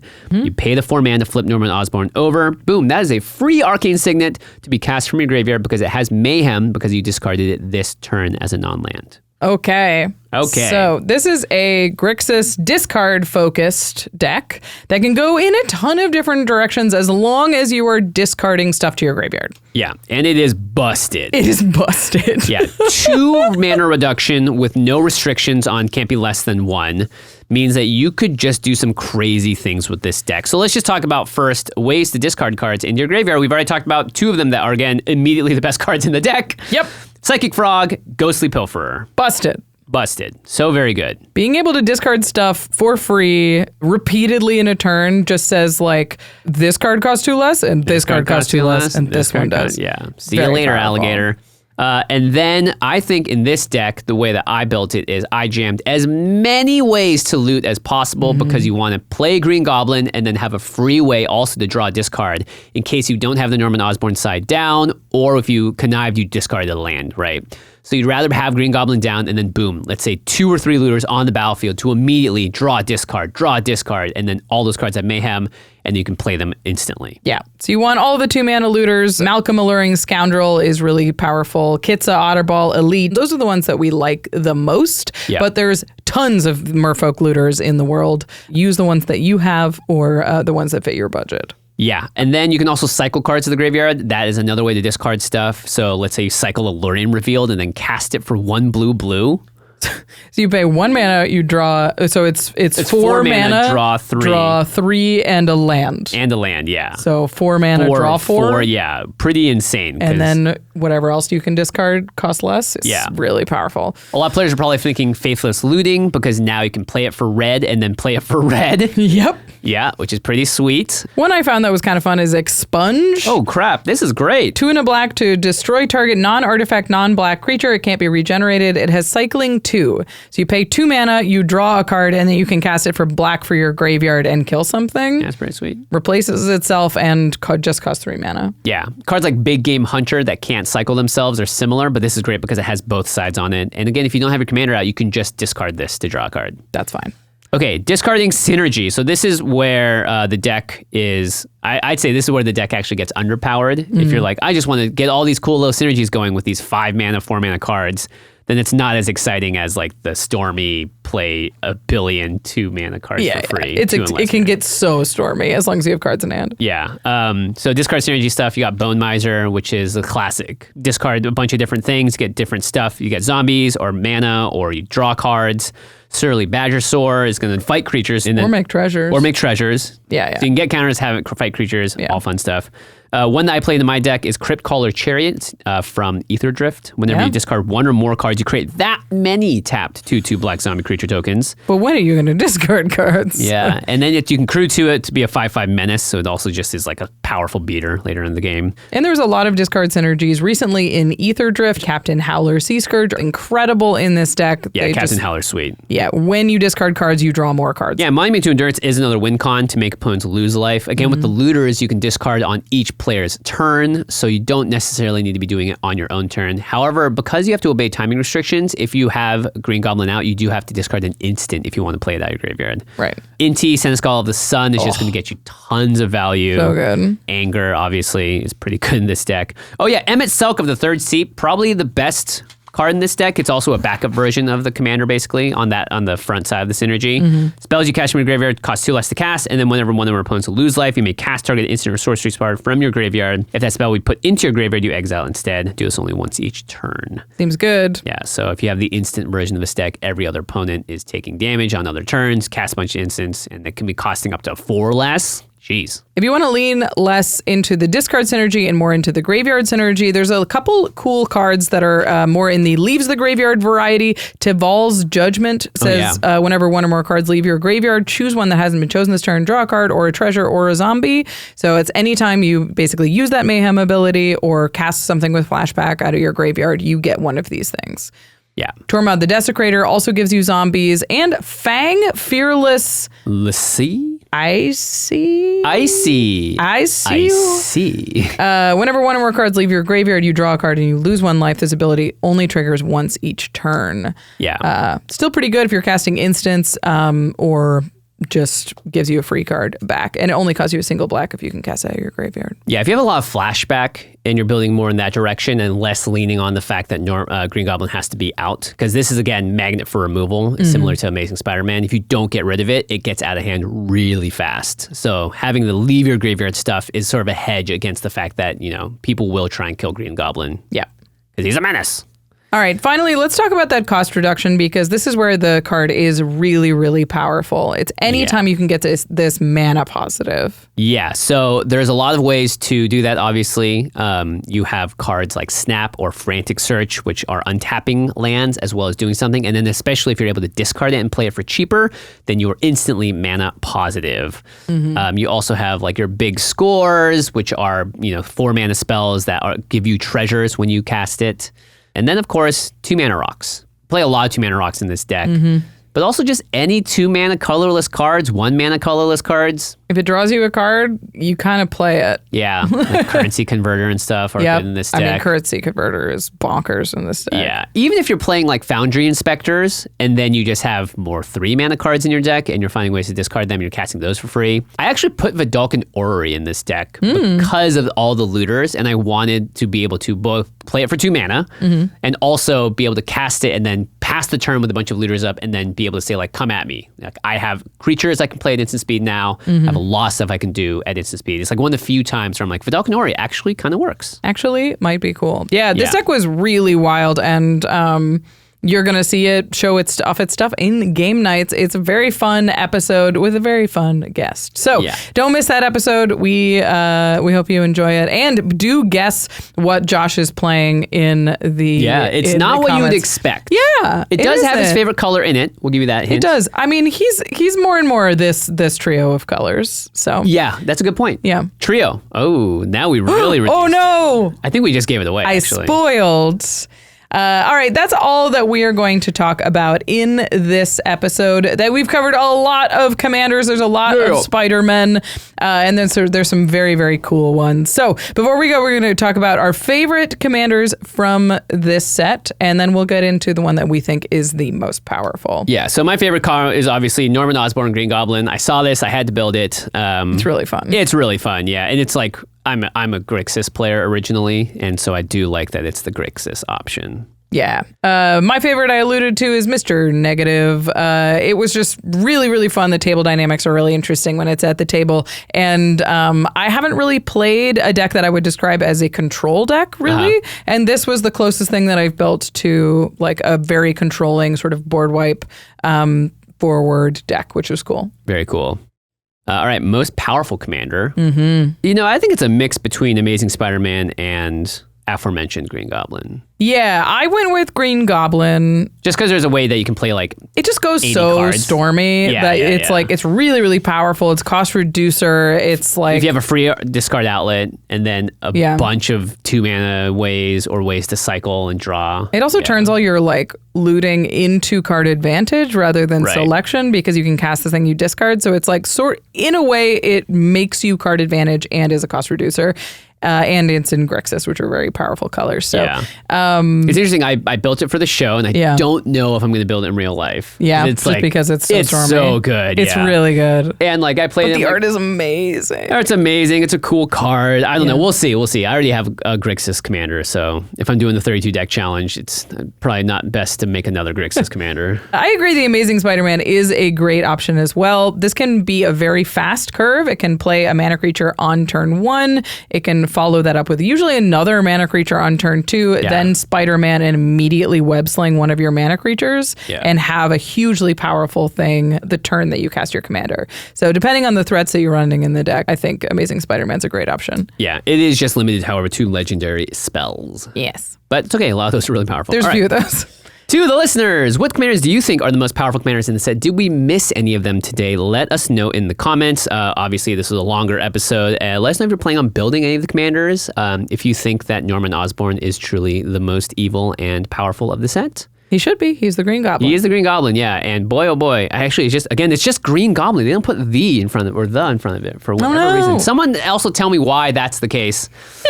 Shorter. Because I know it's the Amazing Spider-Man, but it's just Amazing Spider-Man. Okay, whatever. It probably just doesn't fit on the card. Yeah. And of course, the In the 99 is coming up soon as well. It is, so you can let us know in the comments too if there's any cards that are from the set that we missed that are perfect with these commanders. Because there are a bunch. We just don't mention them typically in this episode. And if you want to pick up any of these cards or any of the ones that are in the 99, you can support the show while you're shopping. If you go to cardkingdom.com/command, Card Kingdom is the best place to order a ton of cards in one place. Not only can you just paste a deck list into their advanced search thing and it'll pull up all of the versions and you can pick all the ones you want. It's really fast and easy shopping. I've never gotten the wrong card from Card Kingdom, and that's because they're the best. They're rock. So use our affiliate link at cardkingdom.com/command and you can support the show. And then go to ultrapro.com/command. They're the only place you're going to be able to get a lot of this sweet stuff printed on a playmat or a deck box or a card sleeve.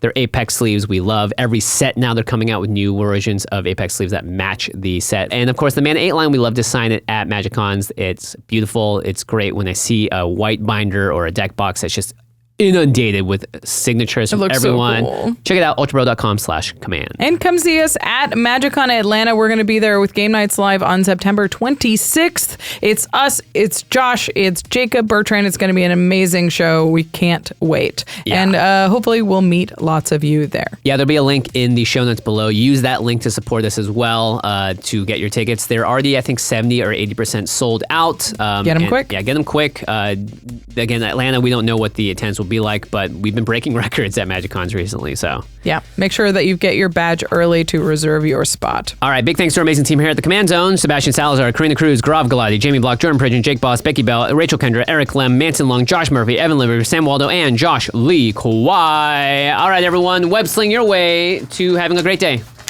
See you next time. Bye.